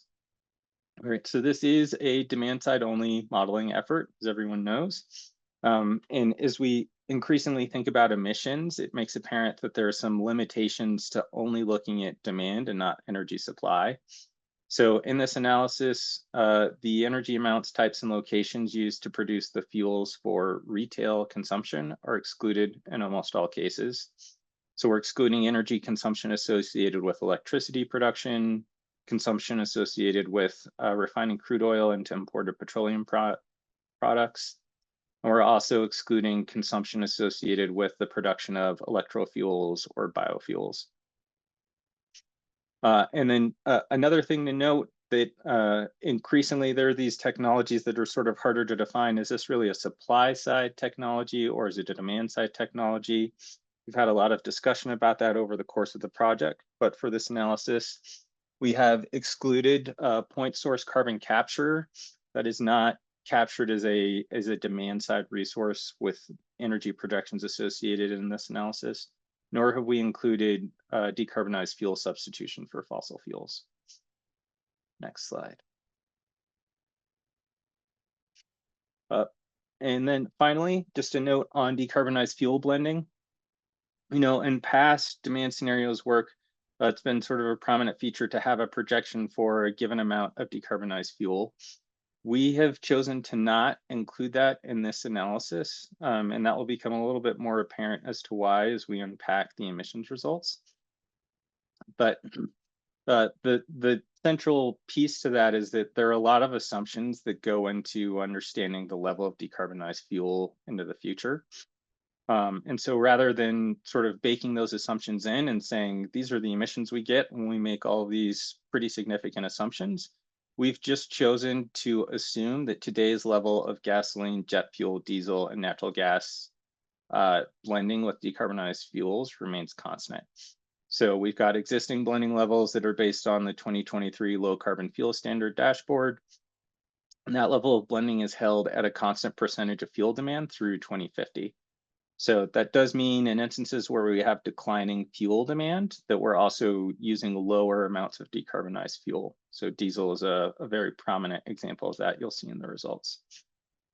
All right, I'm going to hand it to John for the next slide. I hope we have not lost him. I know he's near where that bomb cyclone is coming. All right, so I was tasked to develop the emission spreadsheet tool using the energy inputs in British thermal units by various fuel types and sectors. I wanted to develop a tool that allowed the maximum utilization so that we can display all kinds of extra value, even scenario representations that aren't necessarily part of the official methodology, including 20-year global warming potential timelines, being able to include fugitive methane or hydrogen, which is also a greenhouse gas, and also an update to the 2019 IPCC global warming potential values, which only had an impact on the 20-year timeline. So not really applicable to today's presentation since we are confirmed only using the standard 100-year structured timelines for our emissions methodologies. Next slide, please. We were using real data inputs from the forecast emissions from energy pathways in BTU by fuel, and using the greenhouse gas inventory documentation index data sheets provided by CARB to use specific fuel emissions of this tracked greenhouse gas by fuel type and end use, so that we could have a quantification of those values. The CAISO avoid cost calculator input for decarbonization of electricity was needed because we did not track energy associated with future electrical generation, and so we didn't have an emissions profile from that. The avoid cost calculator has a allowable emissions going forward to meet legislative goals. It's kind of a top-down prescriptive decarbonization effort that shows an 80% decline in emissions between 2023 and 2045. But with current policies in place, including offshore generation potential and distributed energy generation and storage, it does seem feasible that that is an achievable goal. Our statewide grid average line loss data was provided by the California Energy Commission, and modeling greenhouse distributed energy generations had a 0.5% per year decline over the projections because of the increase of electricity necessary due to line loss from the generation perspective, so you could have the accurate account of emissions for electrical generation. And that's it. Thank you very much. Next slide.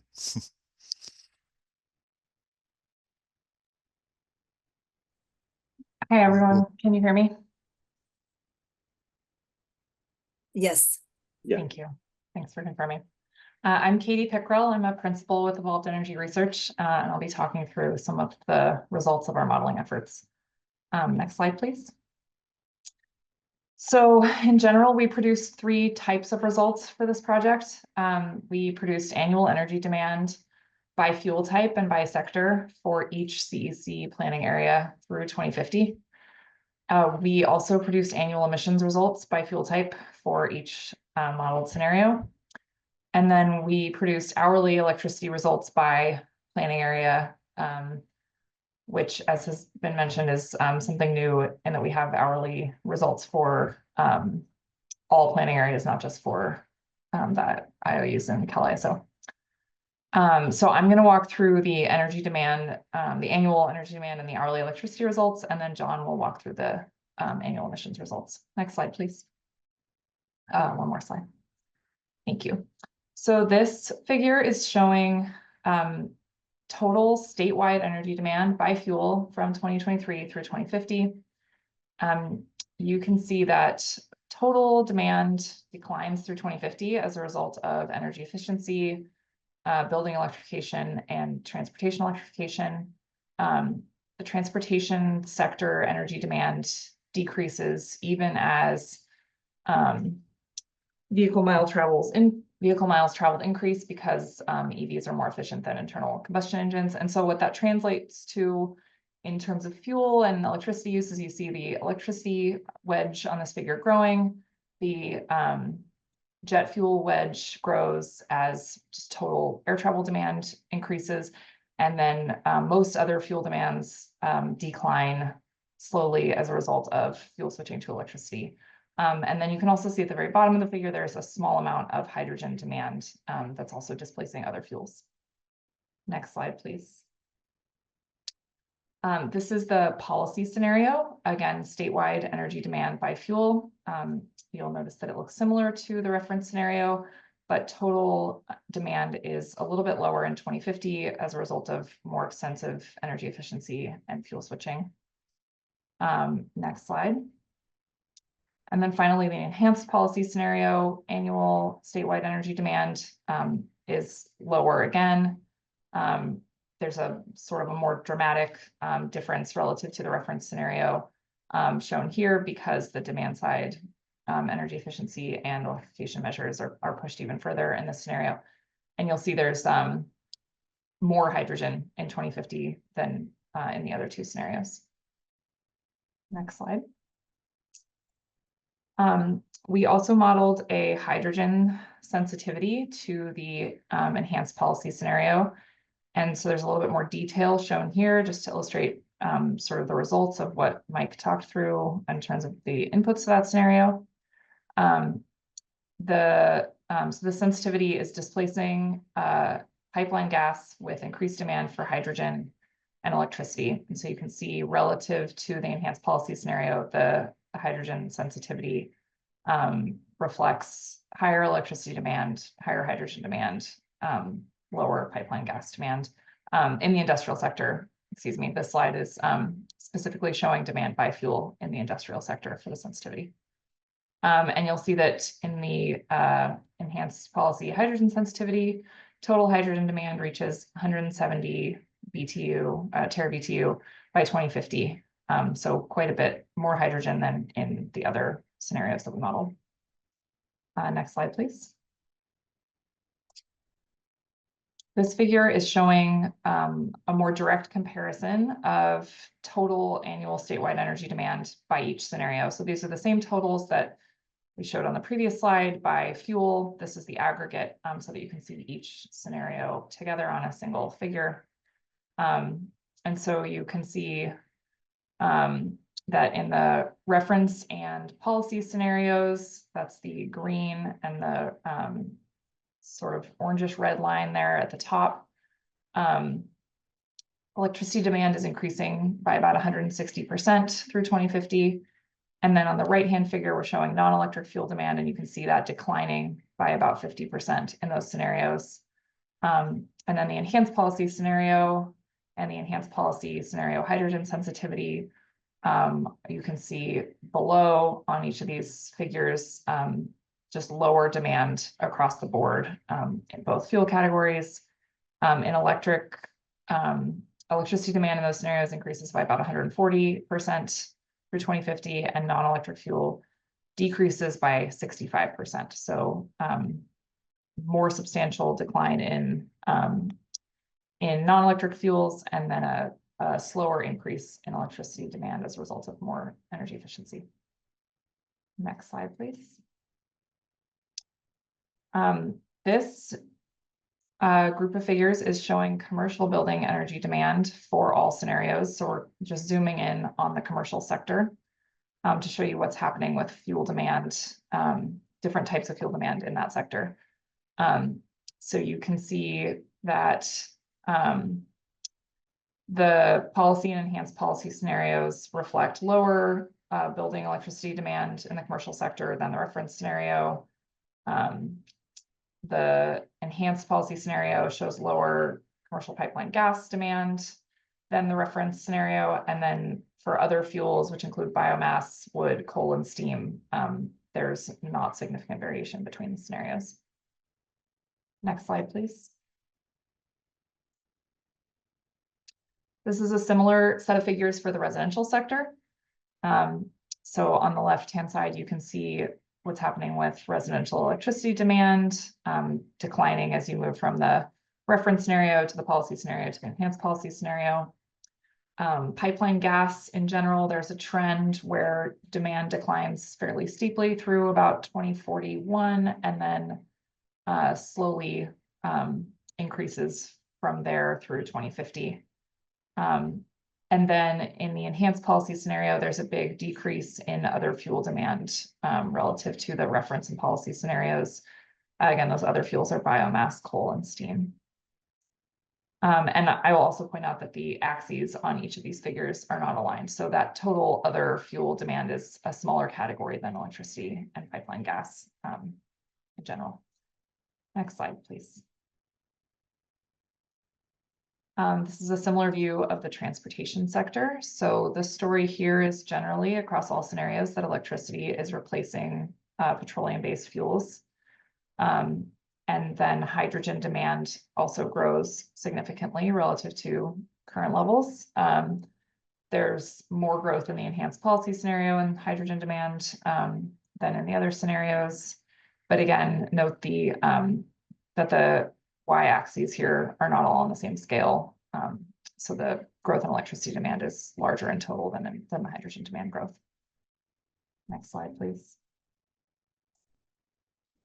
And then here's a view of the industrial sector by fuel. You'll see that in the enhanced policy scenario, there's much more hydrogen demand, significantly less pipeline gas demand to the to the industrial sector, and then lower electricity demand in the sort of beginning of the model timeframe, and then that enhanced policy scenario electricity demand increases through 2050. That's because that's due to industrial energy efficiency measures in the early years that are driving down electricity demand, and then more fuel substitution in the later years that are driving up electricity demand to the industrial sector. Next slide, please.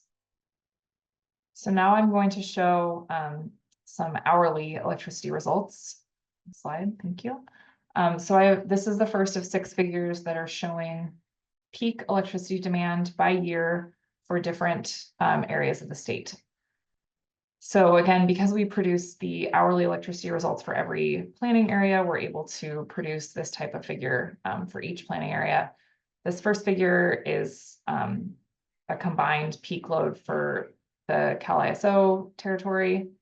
And so you can see that peak load grows from 47 gigawatts in 2025 to 72 gigawatts in the reference scenario.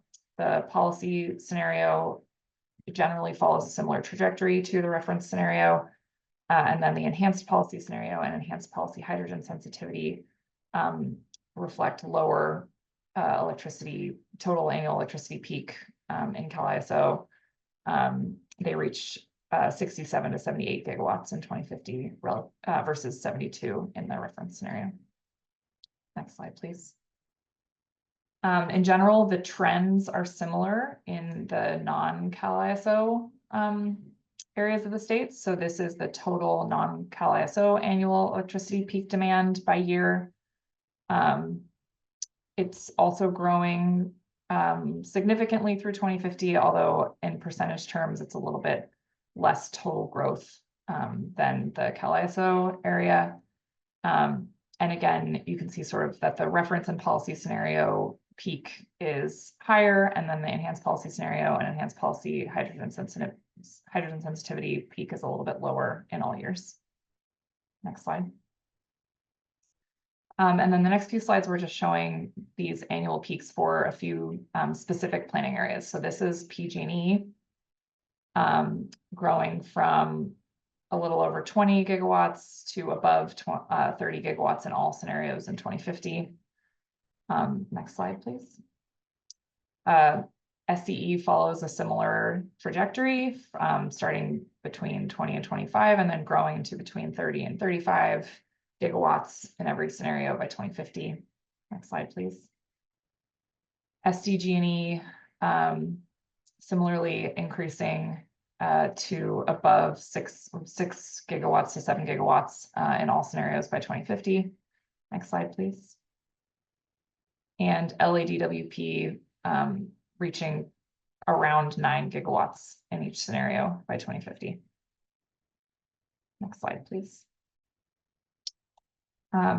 So to give a little bit more sort of illustration of what's happening to hourly electricity profiles, here we're showing a single April day in 2030 and in 2050 for each of the 3 scenarios. So reference scenario on the left, policy scenario in the middle, and enhanced policy scenario on the right. And you can see that from 2030 to 2050, the big increase in behind the meter solar generation really changes the profile of hourly electricity demand net of that behind the meter generation. The effect exists across all scenarios, but is most pronounced in the enhanced policy scenario, where there's the most behind the meter solar capacity. And in general, this trend is also most pronounced during the spring, which is why we are showing an April day here, which is a period when solar generation is high and electricity demand is generally low. And these figures, thank you. This slide is showing these figures for the Cal ISO territory. The next slide, if you want to switch to the next one, is showing the same thing for outside of Cal ISO. And you can see that the trend is maybe a little bit less pronounced, but still present. It's sort of the same solar shape is showing up in all regions of the state. Next slide, please. And finally, similar to the past iteration of this project, we found that in many cases, in many scenarios and many electric planning areas, the seasonality of the electric peak changes. So today, California, each of these planning areas is summer peaking. This table is showing the year in which a given planning area transitions from summer peaking to winter peaking by scenario. So you can see that IID, MKRP, and CNC do not become winter peaking. Those remain summer peaking in all scenarios. So that's why they're labeled NA in this table. You can see that LADWP, BUGL, and SCE become winter peaking in all scenarios. The year varies a little bit, but in general, it's between 2040 to 2043 for those scenarios, 2038 in the enhanced policy hydrogen sensitivity for LADWP is the earliest transition year that we see in any of these scenarios. And then if you look at PG&E and SDG&E, you can see that in most of the scenarios, their peak transitions from summer to winter between 2040 and 2045, except in the policy scenario when those planning areas remain summer peaking. And with that, I will, next slide, please, hand it over to John to present the emissions results. Excellent. Thank you very much. All right. Moving on to the actual results of the emissions from the energy generation profiles. These are annual results only, not hourly. We're only looking at the emissions associated with energy consumption by fuel type. There is capability to look at it by sector, but that's not going to be our display at this time. What's not included is any process emissions, like concrete process emissions or fugitive emissions of any kind, and land use or livestock emissions are not included. For comparison analysis, the CARB emissions for the historical comparison chart. Oh, next slide, please. The historical comparison compared to what our results are doesn't quite track exactly. That's because we're doing a kind of a bottom-up analysis of fuel types with a slightly expanded industrial NAICS code portfolio, as well as the differences mentioned earlier. It should be noted that the total tracked emissions from CARB for the historic in 2022 was 371 equivalent megatons of carbon dioxide. So there is some variance there. But here's our results using our analysis that includes only in-state aviation, as CARB tracks only in-state aviation. We tried to adjust our results accordingly. And as you can see, our emissions do decline significantly, but none of them reach the 2045 targets, even though we are not including those other emissions mentioned previously. Next slide, please. Our reference emissions scenario by fuel type. The amount of emissions for the reference scenario is significantly higher than those following, and that's just a basis of energy consumption. So the emissions associated with biomass coal, coking coal, hydrogen, which is only if you track fugitive emissions and mostly on a 20-year timeline. This is all a 100-year timeline according to the standard measurement protocols. Our kerosene fuel, low pressure gas and residual fuel oil and steam emissions were quite low, and bundling them all together is that top blue bar. So next slide, please. The emissions continue to decline with our different policy scenarios. Still not quite half or twice our 2045 target in 2045. Next slide, please. Moving on to the enhanced policy scenario, we're still struggling to meet our energy emissions reduction goals. And please be aware also that land use emissions and process emissions and of course fugitive emissions from processes and industrial applications are going to be a bit higher than these results. And then finally, our last slide, the enhanced hydrogen scenario, thank you, comes in at these values. And that will be it for the emissions slides. Thanks, John. Okay, we have just a couple of slides of kind of conclusions from the results that John and I just shared. Next slide, please. So first, some remarks on what's changing in California's energy sector in these scenarios. Across all of the scenarios, there's a significant amount of fuel switching that is increasing electricity demand and decreasing demand for non-electric fuels. This is true in all of the planning areas that we modeled. The extent of the transformation depends on assumptions that vary across each scenario about how energy policies translate to changes in energy demand.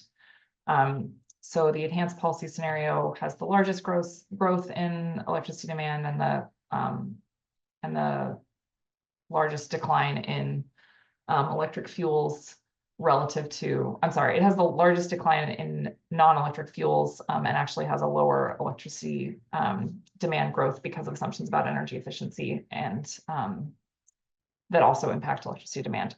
So there's a good amount of variation across these scenarios, but in general, the sort of overall narrative about electricity and non-electric fuels is consistent.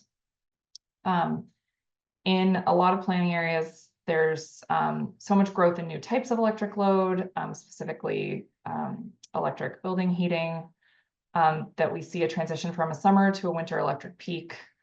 The timing of that transition varies based on the planning area and the scenario assumption. It can be as early as 2038 under some conditions, and then the transition is taking place before 2045 in all of the scenarios where there's a switch from summer to winter.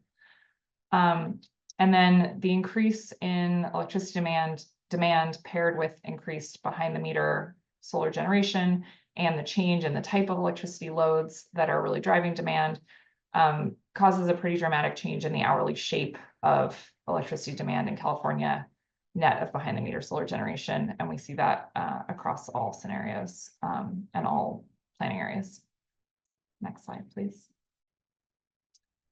And then as you saw in the figures that John just presented, none of the demand scenarios achieve California's 2050 and 2045 emissions targets under existing fuel blending conditions. And that fuel blending conditions, that's an important caveat. The enhanced policy scenario, which reflects pretty ambitious levels of demand side energy efficiency and fuel switching, still falls short of the 2045 target. And so what that tells us is that even when we really push the levers available on the demand side, if we're still not meeting emissions targets, it means that the supply side is going to have to step in to close that gap. And so the supply side decarbonization measures that are available to California in reaching its emissions targets, but that are not reflected here, are further decarbonizing electricity supply, decarbonized fuel blending, so synthetic or biofuels, displacing petroleum fuels to meet residual fuel demand in the economy, point source carbon capture, and direct air capture. And Jamil mentioned this when he was talking about methodology.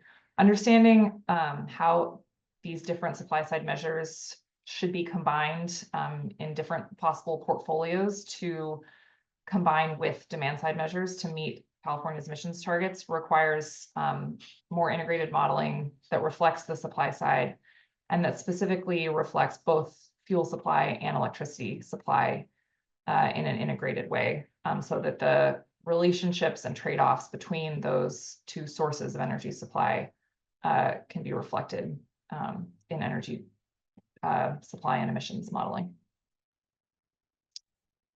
Next slide. Thank you. So I will turn it over to Mike now.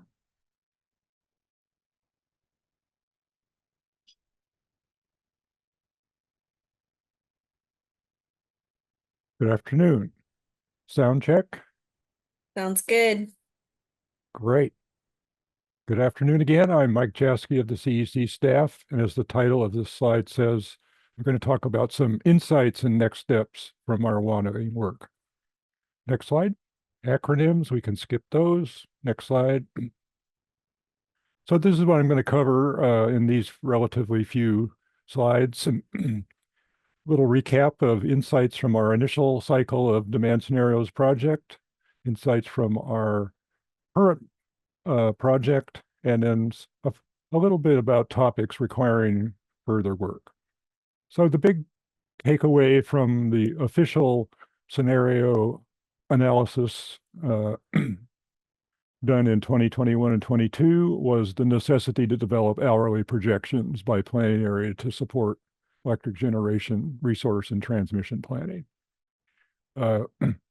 We didn't include that in scope, and the circumstances on the ground, essentially created a parallel project where we did develop some capability to assess that, but it was outside the scenario project itself. This time, of course, we're including that as has been reported just now. So our insights really are the need to focus on the combination of load modifier assumptions and think about how they match up to supply side capabilities, particularly electric generation capabilities. And then, as I went on at some length earlier this afternoon, the whole issue of infrastructure for the production and distribution of hydrogen. And then I'll wrap up with some topics that were just mentioned in this last presentation, but I'll tackle them from a little bit different angle. Next slide, please.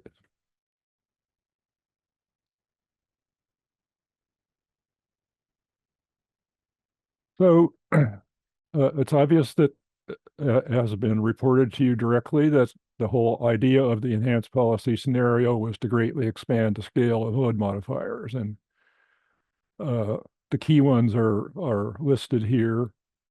What we discovered was that we reached an uncomfortable level of minimum loads. And we are at a bit of a quandary about how to interpret that, because it's whether it is or isn't a problem seems to be, at least in part, evaluated in conjunction with the electric system supply side modeling folks. And they are very preoccupied with their SB 100 responsibilities. And as you'll see in some subsequent slides, you don't see this outcome unless you're actually looking at the full-blown 8760 results. And you can't discern it from just annual energy or peak or the usual metrics that are reported in these kind of demand analysis projects. Next slide, please. So this table reports years as rows, and the 6 columns are for each of the PAC areas or planning areas inside the ISO, separately reporting peak and minimum. Peaks all grow nicely, as you have seen reported in a different format by Katie. but minimums are what we're focusing on in this issue. The red texts with the negative numbers are when the minimum load turns negative. Well, what is a minimum load? That means for the entirety of load in one of these planning areas, that load does not need any energy, doesn't need any electricity. It's exporting energy. What does that mean? How can that happen? How do we interpret this? Next slide, please. So here's plotting a chart with load on the vertical axis and hours of the day on the horizontal axis with 3 lines. The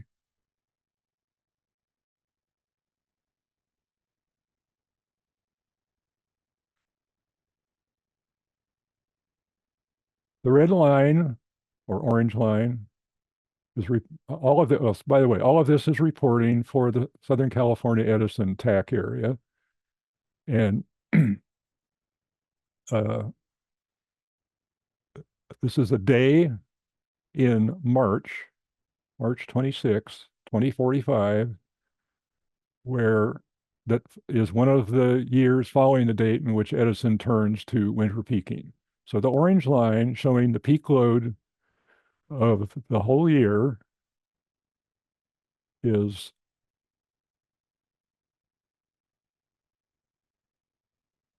winter peaking, because we're past that point at which Edison turned to winter peaking.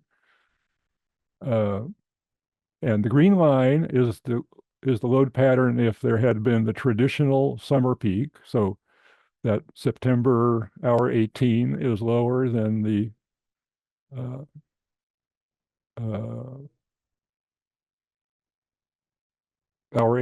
hour 8 of the orange line. But what no one really looks at is the blue line, and the blue line is the minimum load day, which is this August 26th day, and it is very much lower than the other two at that middle part of the day. And in fact, if you note where the 0 line is on load, there's 2 hours, hour 12 and 13, where it's actually below 0, and that corresponds to the tabular data on a previous slide. So why is that happening? Next slide, please.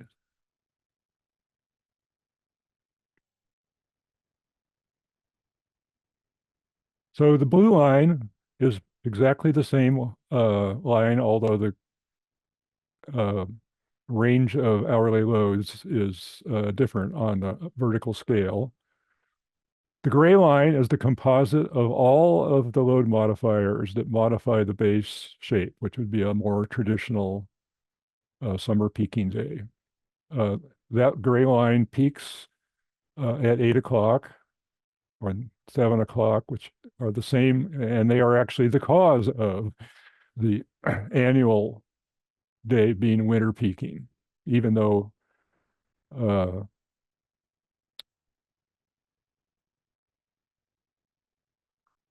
we don't normally understand that that's the case. And then the red line is the solar PV shape for the Edison TAC area in 2024. So that's approximately what happened this year. You can see the scale of hourly load. It's about minus 5,000, little over minus 5,000 megawatts at the afternoon peak. But the orange line is what is actually in the forecast, the consequence of the capacity expansion that Alex presented in his presentation. And now we're getting above 15,000 megawatts of solar PV reduction. So we didn't understand that this was going to happen. We just happened to tabulate the numbers and look at minimum loads, and lo and behold, this popped out. Whether this is a problem is unclear, and it requires further study, highly coordinated with the supply side folks, because, is there a mix of supply resources and batteries that can accommodate this unusual phenomenon, or some version of it, or if not this much, where is the point at which either behind the meter solar PV shouldn't grow, or there needs to be other types of load whose daily pattern is shifted so as to reduce this consequence that seems unacceptable at first blush. Next slide, please.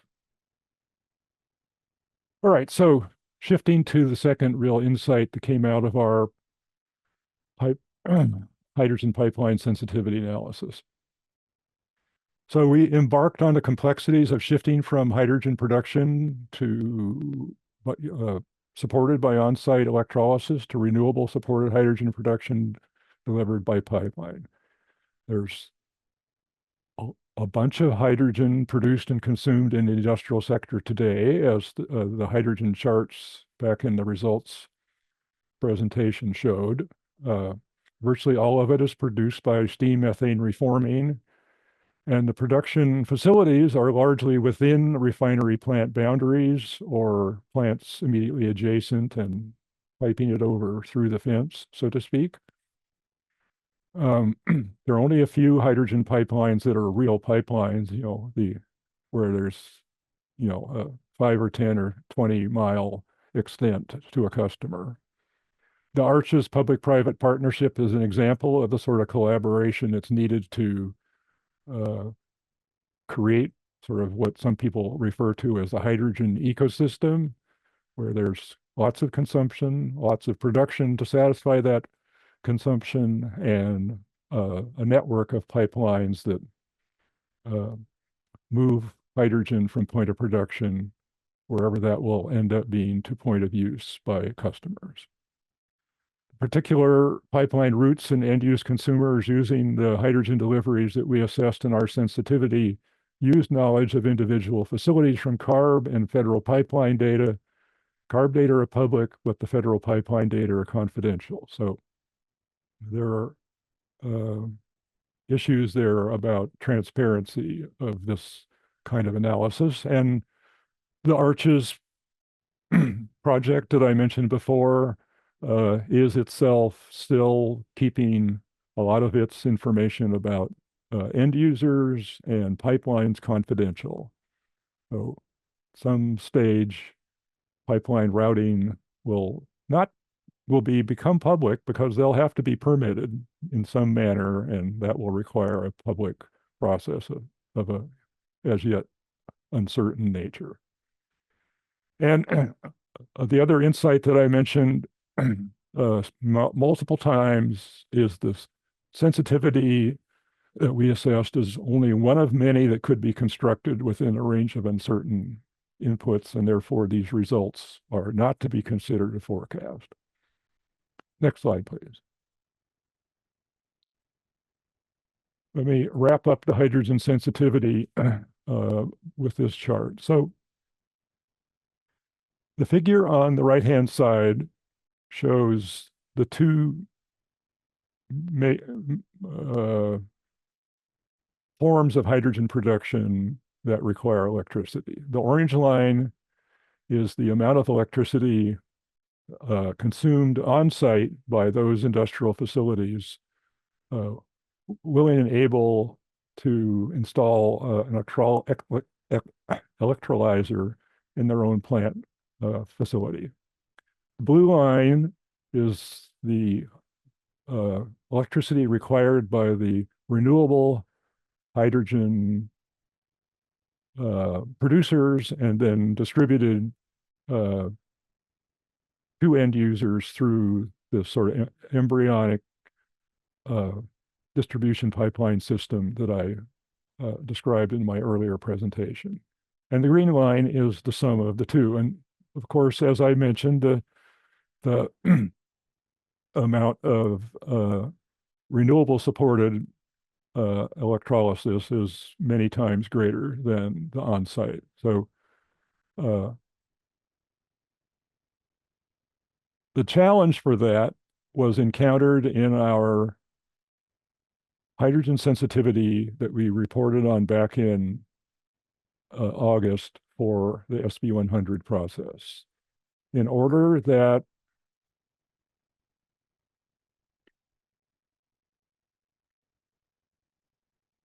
we satisfy the kind of conditions for hydrogen consumption that CARB desired, we have to produce that hydrogen in a grid-friendly manner.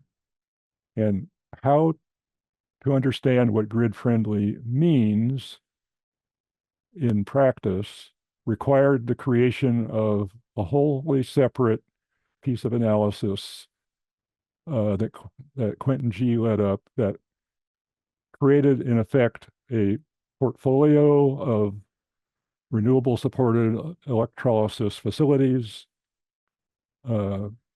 had a range of variability of operation of those electrolyzers, from quite a lot of ramping between high output versus low output, or others that were much more fixed in their hourly production patterns. And the associated electricity was sort of distributed across that suite of prototypes. And that information was all handed off to the supply office to, in effect, integrate into their supply side modeling. And because one of the aspects of grid friendly is that electrolyzer load not increase peak load at any point during the year. So that requires this suite of electrolyzers that can be dialed up and down depending on remainder of the grid circumstances.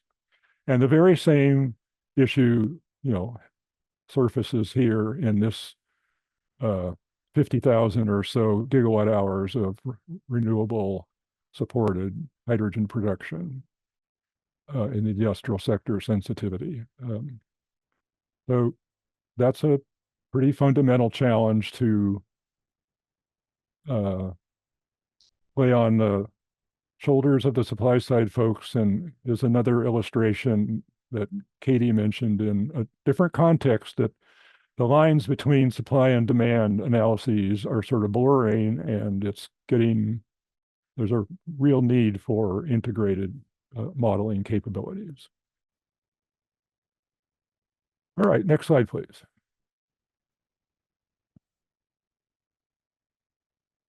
So some future work.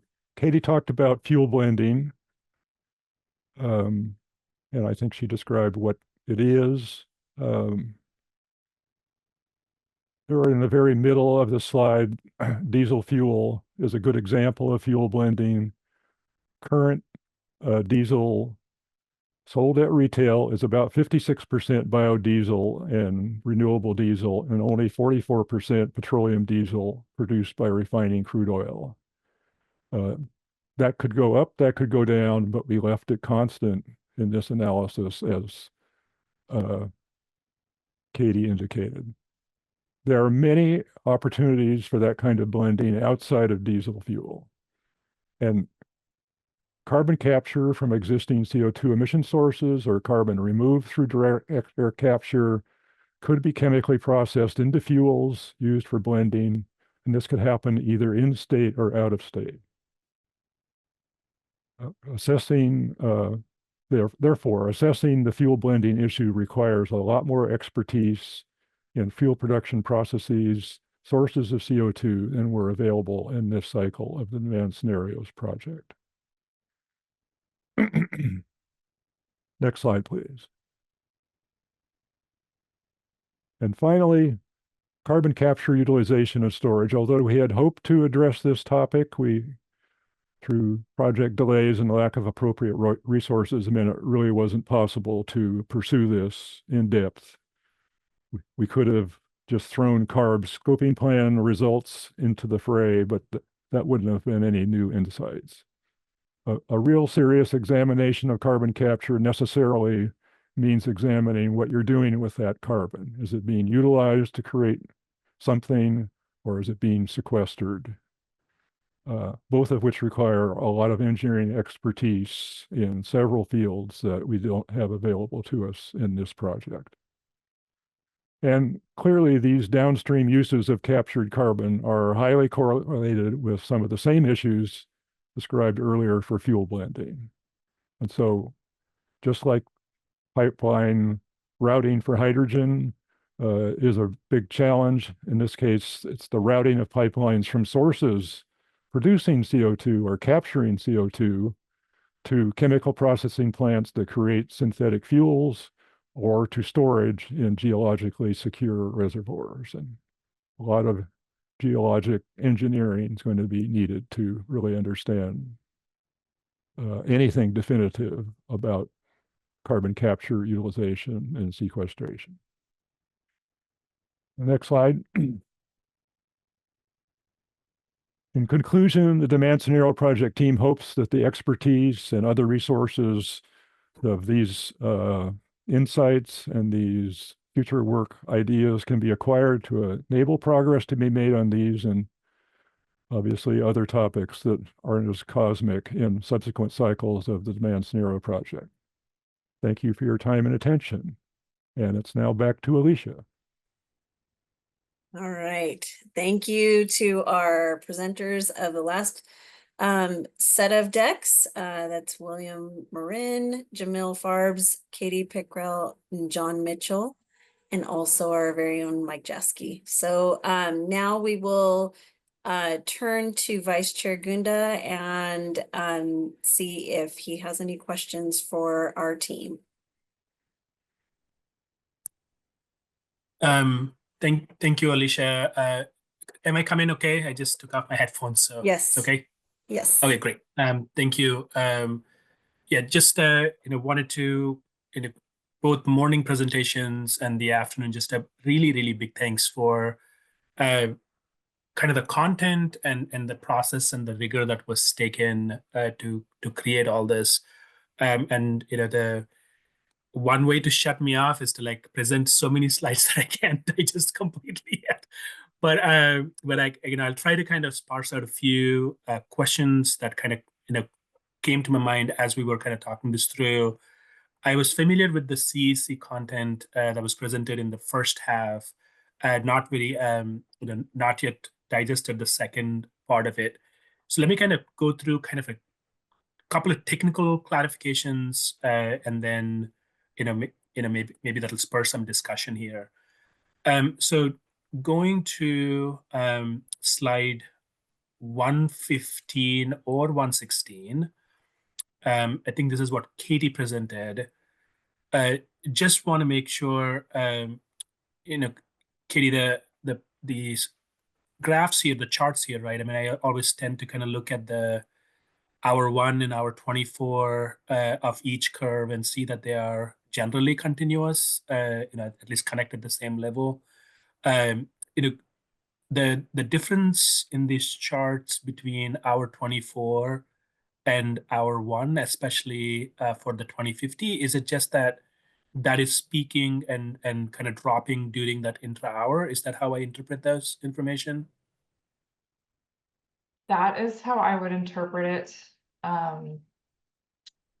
Yes, just in general, we're actually modeling hourly data here, but then we're showing a line graph. So in general, like we're drawing a line between each point that's not necessarily real. I don't know if anybody who worked on the specifically the demand side, like shape, hourly shape modeling, has any guesses about exactly sort of like what's happening between midnight and 1 a.m. There's a lot of different load sources that are being aggregated here.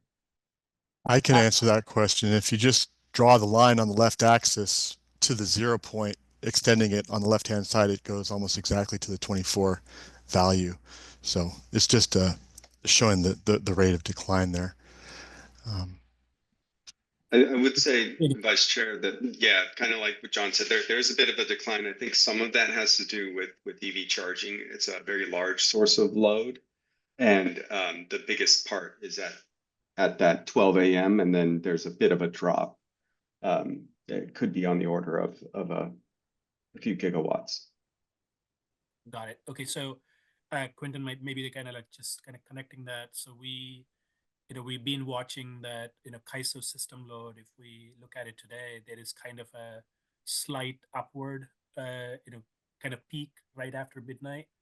And kind of there is some hypothesis that it might be coming from the charging load. So I'm just kind of wanted to make sure that that's kind of probably what's playing out here in terms of peaking and kind of coming down. Okay, I see the nod. Okay, great, thank you. Yeah, just wanted to clarify that. And on the hourly results- is Siva's audio or Vice Chair Gunda's audio low for anybody else? It's low for me. Me, okay, Okay, I'm gonna put my headphones on. Sorry. okay.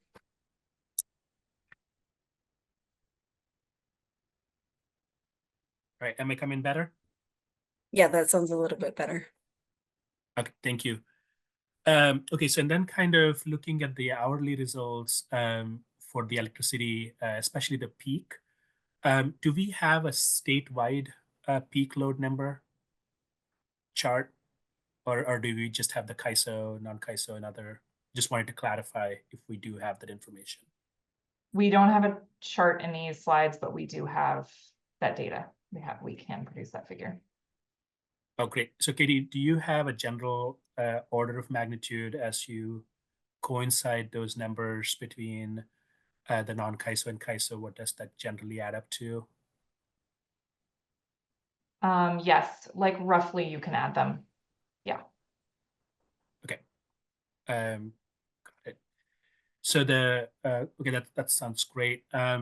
Couple of kind of other on 105, as we go down, especially I'm looking at the residential pipeline. If we can move the slides to 105, please.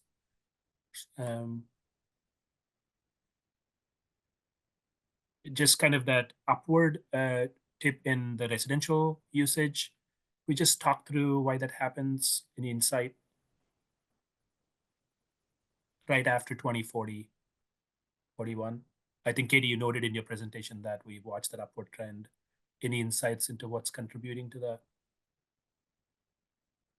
I have a hunch, but I wonder if anybody else has more certainty than me. I would just assume that it's driven by assumptions about a lot of replacement of appliances with electricity, with electric appliances replacing gas appliances through 2040.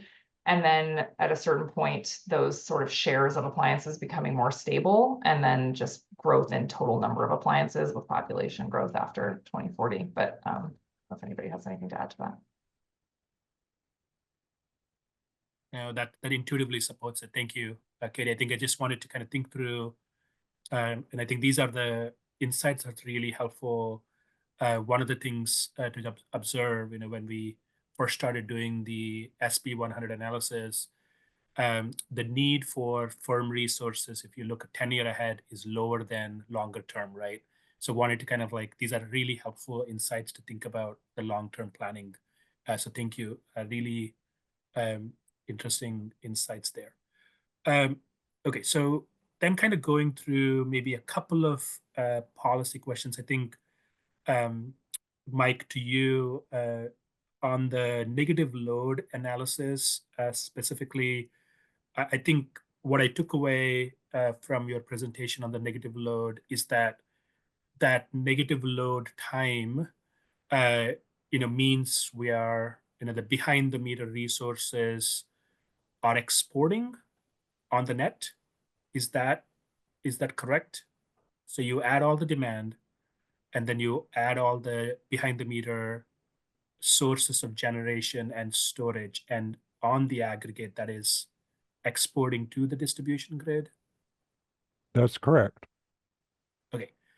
And so one of the things I took away from what you said was then that export could be used on the supply side, for better management of resource mix. So just want to confirm, Mike, that that's what your take was on it. Well, if total load in an entire service area or planning area is negative, that means, does that mean you don't need any generation I'm at thinking all? we might need storage, right? Well, So we could maybe be using that for bulk storage. you could perhaps consume it or put it into storage if you knew it was going to happen. So that, I guess that was my point, is this seems like a very a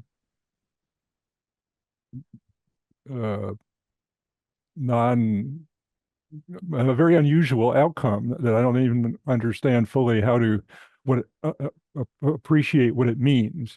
You could perhaps imagine a supply side mix that was operated, that was configured and then operated to deal with that, but that would be a very different resource mix, I would think, than without that level of self-generation. Yeah, thanks, Mike. Go ahead. Somebody else wanted to add a point? To build on Mike's point, I think it for me, it really underlines the insight that Mike was drawing at, that, looking at 2050, it's harder and harder to look at supply and demand separately. When we have these sorts of oversupply conditions, whether it be from distributed resources or potentially bulk system, right, we start having different types of balancing questions. And the idea of maybe electrolyzers stepping in to play a beneficial role to the grid starts to look really differently than the world we're in today, right? Where people are talking about running them at 90% capacity factors and getting your capital investment back. So I think it's a really important insight to have in mind, and it helps set up the question that how do we try to do this analysis where we can do integrated supply and demand? Because the answers in that may look really differently than this sort of separate silo paradigm we're in today. Yeah, thank you, Jamil. I think, the other thing that I kind of caught my attention was just the potential ramp rates, right? With that kind of decline on the supply side and what ramp rates we might need. So yeah, these are super helpful insights. Go ahead, Jamil. And I do like that moving closer to the integrated supply and demand analysis can, we may see answers like electric boilers or electrolyzers again, right, are going to help ease those ramp rates for the rest of the resources. So I think there's a lot of different candidates. It's just hard to understand what that picture looks like without an analysis that's looking at costs, capital costs, operating costs for everything. So. Yeah, absolutely. So that kind of brings just kind of a couple of questions, and please jump in, anybody. I'm just kind of thinking through some of the interactions, even on the demand side, we might not be able to model right now, which is the cost of fuel and the change of behavior or usage of that fuel, right? So one of the pieces that we have been hearing is the relationship of the VMT, for example, on transportation with overall gas prices or fuel prices, and what that might do. So just wanted to understand from this team on the ability to model kind of the prices, the price fluctuations, and how well we do that today. I mean, I know some of the pieces we already do. The electric rates go into it. Just wanted to get a sense. I don't know who's best to answer that question on how do we look at that. Vice Chair, I think I would say that we do, to a certain degree, capture some of the pricing impacts. Let's say in transportation electrification, for instance, the load shape model does have people responding to different time of use rates. I think there is a challenge with the current approach to the way we do the time of use rates model and the EV load modeling there. And there maybe are some opportunities to look at, managed charging scenarios that can more effectively shift load. We, I think, are running into challenges making that work with our current transportation load shape modeling efforts. It may require a new tool that staff or we need to develop in the future, but that is a very large opportunity. And at times, transportation electrification, especially 2045, 2050, we're talking about a very, very significant amount of system load. So I think that would be a kind of a low hanging fruit to really begin to explore there. Yeah, thanks, Quentin. I want to see if anybody else want to jump in. But yeah, I totally agree. Thanks for that insight. So one, maybe kind of the last piece, because I can keep asking these questions, but I will follow up with specific presentations to get into a few more details. But kind of 30,000 foot level, when we take the forecast again, going all the way back to Anita's presentation at the top, the bookends of the scoping plan and the forecasting, and then we build these scenarios. Do we have a general sense of our top end scenario and how far off that is from the scoping plan? Just really want to integrate this conversation into those bounds, right? I think it'll be really helpful for us to think about it as kind of the bounds of these different demand uncertainties we might see in front of us. Vice Chair Gunda, the enhanced policy scenario emission results are obviously closest to the target of the legislation for 2045 and by implication 2050. They're still well above it, as John presented. We have many of the same, call them control measures, to put it into CARB's language, as they do, but generally speaking, they're not as Aggressive. Aggressive, good word, aggressive as was included in the scoping plan. So, for example, CARB had a great deal of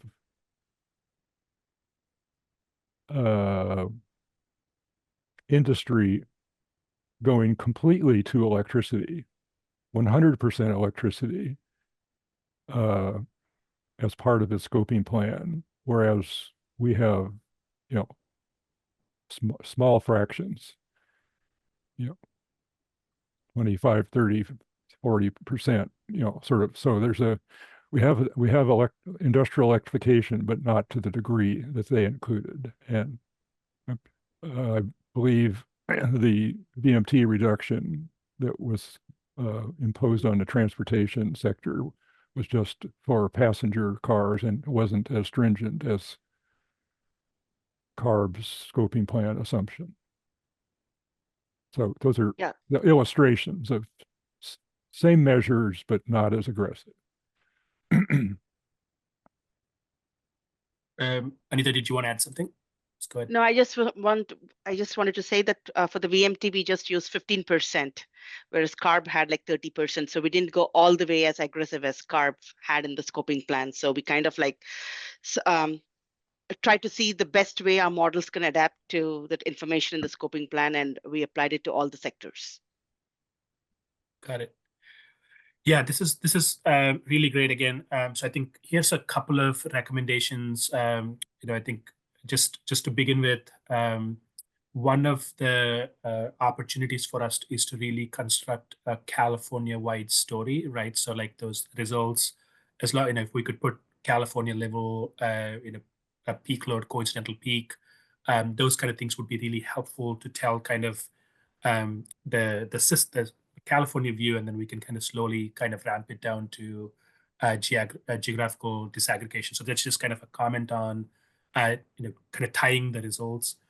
Two, I would really like us to kind of think through the scoping plan and forecasting and the bridge, right? And let me kind of articulate the reason for that. As Quentin will speak to it, or Nick Janish recently at the PUC, we really need to think through, both for petroleum and natural gas, especially the different transitional pathways, right? and the uncertainties. So one of the things that we're thinking about is always being grounded on scoping plan being, one of those bookends, and then kind of having, the forecasting as a bookend and then fixing in the middle. So it would be good for us to make this presentation and content complete by tying that together. And again, by kind of showcasing how the differences from the scoping plan are, and how much lower our best case scenario starts with, right? So it's kind of helpful to kind of dig through step by step and articulating why those scenarios are important to ultimately study for both resource planning and transition studies. So just wanted to articulate that, the importance of doing that. And I think in terms of uplifting, it's really important for us to uplift the minimum load days and kind of continued progress on that. That's really helpful. Again, really appreciate the content there. It's really helpful, thought-provoking to think through what we need to be doing there. So yeah, I have many other things I was kind of taking note on, but I'll keep it there and just give another heartfelt thanks to this entire team. I feel like this come a long way since we started the project, and really grateful. And for me, the best use case of this would be to really kind of go into all informational studies, right, including SB 100, petroleum transition, the assessment of petroleum fuels transition plan. So I think it's really important for us to be that central node where consistency begins to happen between all these different, the same set of uncertainties are being studied across these different fuel transitions. So thank you again. A big thanks, especially to Jamil, Katie, John, and Will. Thanks for your work on this. With that, I'll pass it to Alicia. Thank you. All right. Thank you. Thank you for your engagement, Vice Chair Gunda, and thanks to the team for responding to the questions. So at this point, we are going to transition to our public Q&A portion, and Brian Shea of the EAD team will be facilitating this portion. Brian? Thanks, Alicia. For attendees that would like to ask a question, please use the Q&A feature in Zoom to type in your question. For those of you on the phone, please dial *9 to indicate that you have a question. When you're called on, we will open your line. Please make sure to unmute by dialing *6. Please ask questions specific to the content just presented. If you have comments, please hold them for the public comment period. Please note that we're going to try to get to as many questions as we can in the time we have allotted. You can unmute. See one Hello, question this on the line. is Steve Euler. Can you hear me? Yeah, loud and clear. Okay. A question about the term behind the meter.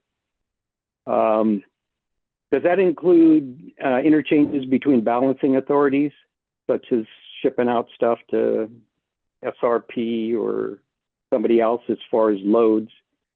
And on minimum load, EIA has data on generators and what their minimum load is, which can affect how you stack them as far as their use. I heard somebody say something about not really understanding the minimum load thing. You might look at the EIA data. Do you use that minimum load data as well as the power factor data, which also affects demand? Because demand in an AC circuit is measured in volt amps, not watts. Also, let's see, what else do we have here? Yeah, I'm really interested in getting a dictionary for all your initializations, just to make sure I understand what behind the meter is. Are you talking about retail side of the meter, or are you talking about output side of the meter? Also, do you measure voltage? Because you can have an area that won't be a load if its voltage in that area is high enough, and that could be coming from the so-called distributed generation, which I think the grid is basically all built up, but you seem to be talking about that. Are you talking about distributed generation of being self-generation, like the net energy metering? So I'm interested in getting those answers so I can figure out how to adjust my scheduler for what you guys have been talking about.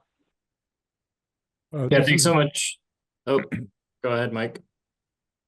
behind the meter refers to an end use customer versus the distribution grid. So it's not at all dealing with the aggregate of one system to another system. It's entirely a rooftop PV or a Tesla Powerwall that are providing storage in the customer's premise and not on the utility side of that meter.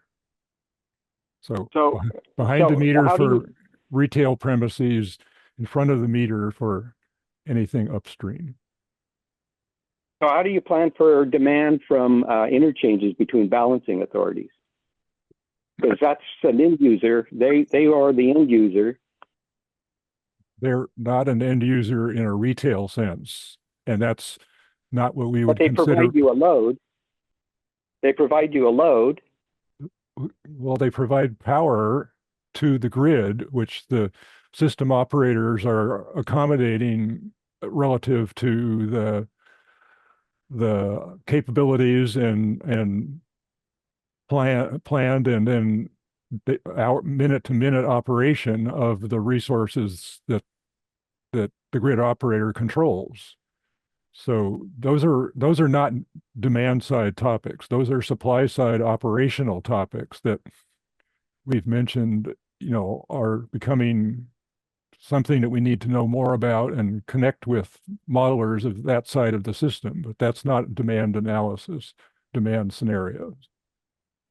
So, okay, so demand from other balancing authorities is not at all considered in any of these scenarios. Correct. No supply. That's a big chunk. That's a big chunk. And there's hourly data that's easily available from the EIA for that, to then really know what you have to be able to supply.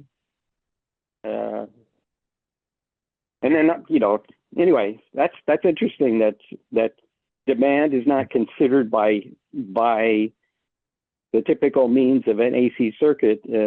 One, power factor and volt amps. Electricity doesn't flow, it flows to the area of the lower voltage. So it would be interesting, do you have voltage charts for voltage areas? Because that you could easily see, kind of like, water will flow downhill. You can easily see where everything goes by knowing the voltage. I think what I would like to point out is that the demand scenarios are an extension of the demand forecast work. And those tools are designed for particular planning purposes associated with demand at a particular site or at meters. We're looking at things such as sales, self-consumption or self-generation, those sorts of things. We're not looking at broader transmission system planning. The demand forecast does feed into those, but the California Independent System Operator is the agency that primarily deals with that. And then the Public Utilities Commission and the utilities address some of those more distribution side questions. Our tools are primarily oriented around developing the demand for them to do the various studies that I believe you're talking about. Does that help clarify? Yeah, so that brings up another question related to end user. What about the end users who have their own battery and it's not on the other side of the meter. It has nothing to do with the meter. It's powering maybe 50% of their home. Yeah, that's behind the meter. Of their home, behind the meter. But you wouldn't have any data on that. Like how many people are totally off-grid or hybrid, highly hybrid. Yeah, this is what we call a load modifier. This is a form of demand that we would expect to have happen that is then kind of pulled down as a result of someone either generating their own power from PV or using a battery. Alex, is there anything that you want to maybe clarify on that? No, I think Mike defined behind the meter very well. We forecast customer-sited resources that are behind an electric utilities meter And so these storage meter charge and discharge profiles are oriented towards TOU dispatch for self-consumption.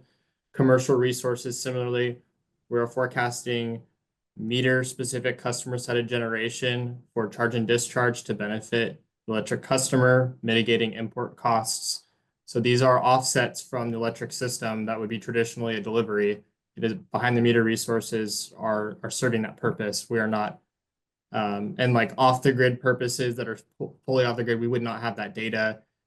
We do have an extensive database of interconnected behind the meter resources. So we have a very accurate capture of what is currently interconnected to the grid system and interacting with the transmission system.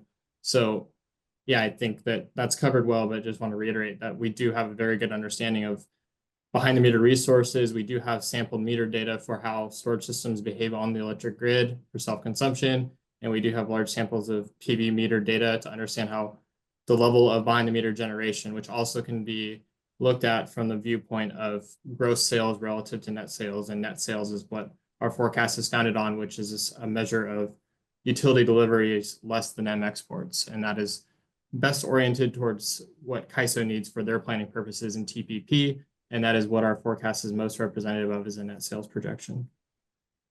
So what is the distributed energy resource? I'd like to move on. We thank you for your question, but we'd like to get to Brian, others' questions if possible. What is Brian, a distributed energy resource? Can we just take that question and then kind of close off for Mr. Euler? And Mr. Euler, we could kind of follow up with you, but I think let's take that question and close it. I think, Alex, I think you were getting there. Mr. Euler, I think maybe there's a little bit of talking past each other here, but I think there's two pieces that the forecast focuses on. One is trying to develop what the electricity demand consumption would look like. And then the behind the meter, one of the ways we describe that is a load modifier that is also forecasted. That quantity is forecasted and then deducted from the consumption. So to come up with that net sales, as Alex pointed out. But I'll pass it to Alex to see if he wants to further clarify. No, I think that's exactly what I was describing, Vice Chair Gunda, is the difference between a consumption estimate and our net sales, which would effectively be consumption less total behind the meter generation. We're not forecasting gross sales. And as far as defining distributed energy resource in this context, I mean, you could envision an EV, right? That's a distributed energy resource in this context, depending on how it's utilized. Behind the meter storage is also a distributed energy resource. I mean, this all falls under the umbrella of DERs, including the appliances. Smart appliances can be viewed as a distributed energy resource, but I don't think we're here to further discuss the nuance there. Okay, thank you. Thank you. Do we have any other people on the phone or using the Zoom Q&A feature that would like to ask a question? Please go ahead. And if you're on the phone, dial *9. When called on, we'll open your line. Yeah, Brian, I have one suggestion. So in the Q&A, there was about a few of them that were answered already, but just want to give a chance to for the panelists to see if they want to elevate anything verbally for the record.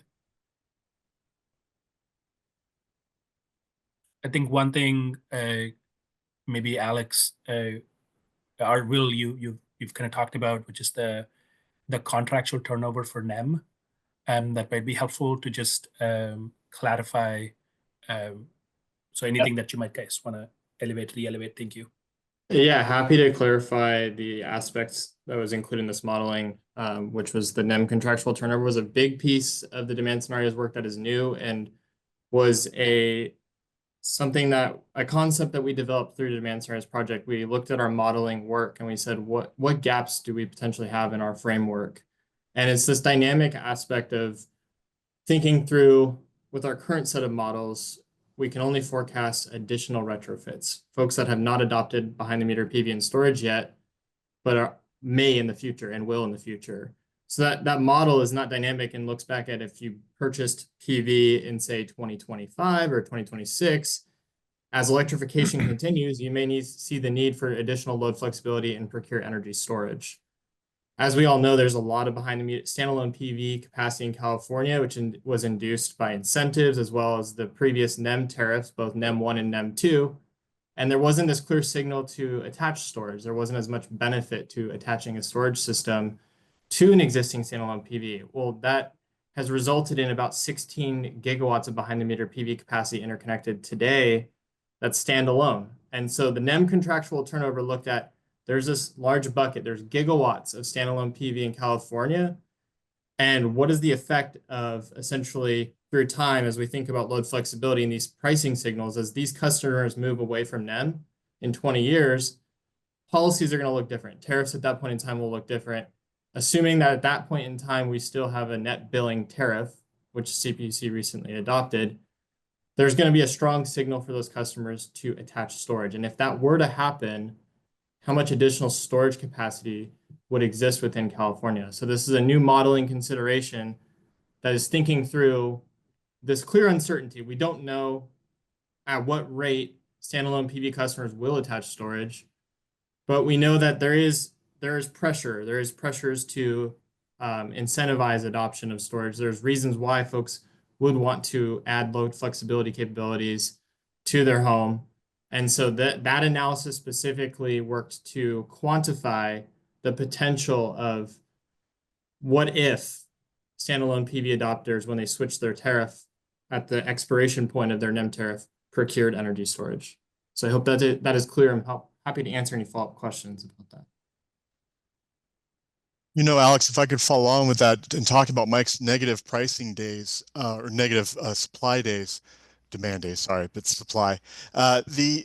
One of the things about that is that we already have so much coincident solar generation with the behind meter storage that we have now that the curtailment values are skyrocketing even now. And a lot of that's based on regional transmission issues. So it seems to me that, you know, while we might hit a negative day in 2045 or 2035 and I know 2045 in LADWP, the localized regional ones could implement a pricing incentive for storage and also shifts in the storage behind the meter storage operations that could aggressively attack that, even the winter peak, morning peak in the winter time. So these things are kind of very large uncertainties with regard to this rapidly shifting.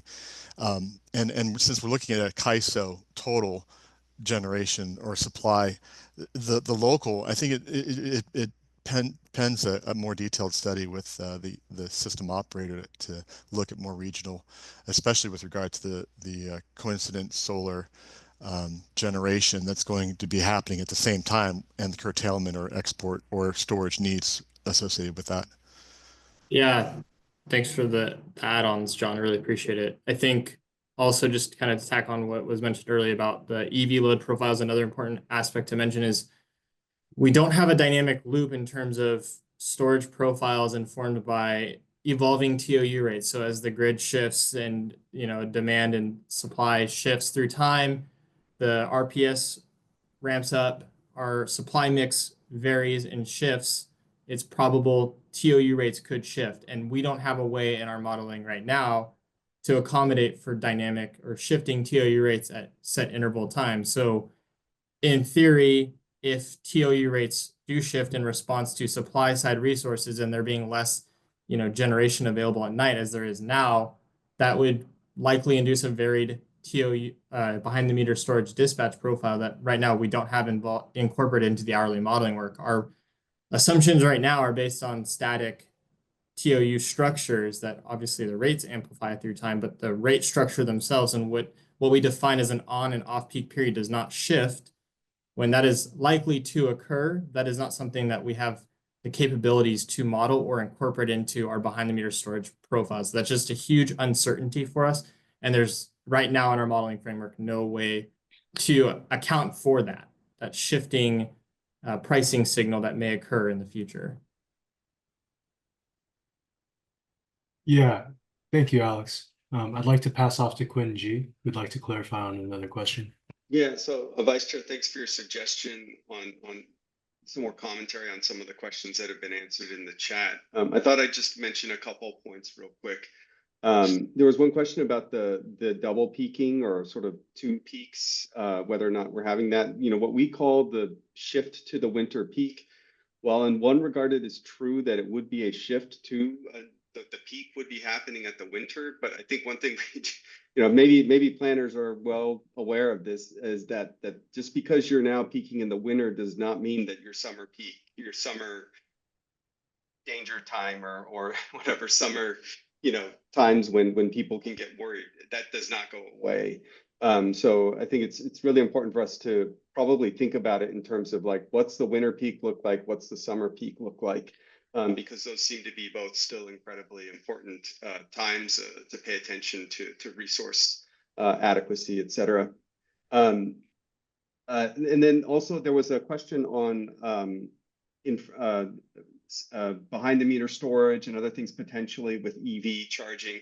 I thought I'd point out that Alex's behind the meter storage work does not currently, it captures some commercial aspects, but I don't know if it's really capturing a lot of what we might expect happening at commercial charging stations. We're seeing a lot of charging stations, especially as they're in these really remote areas.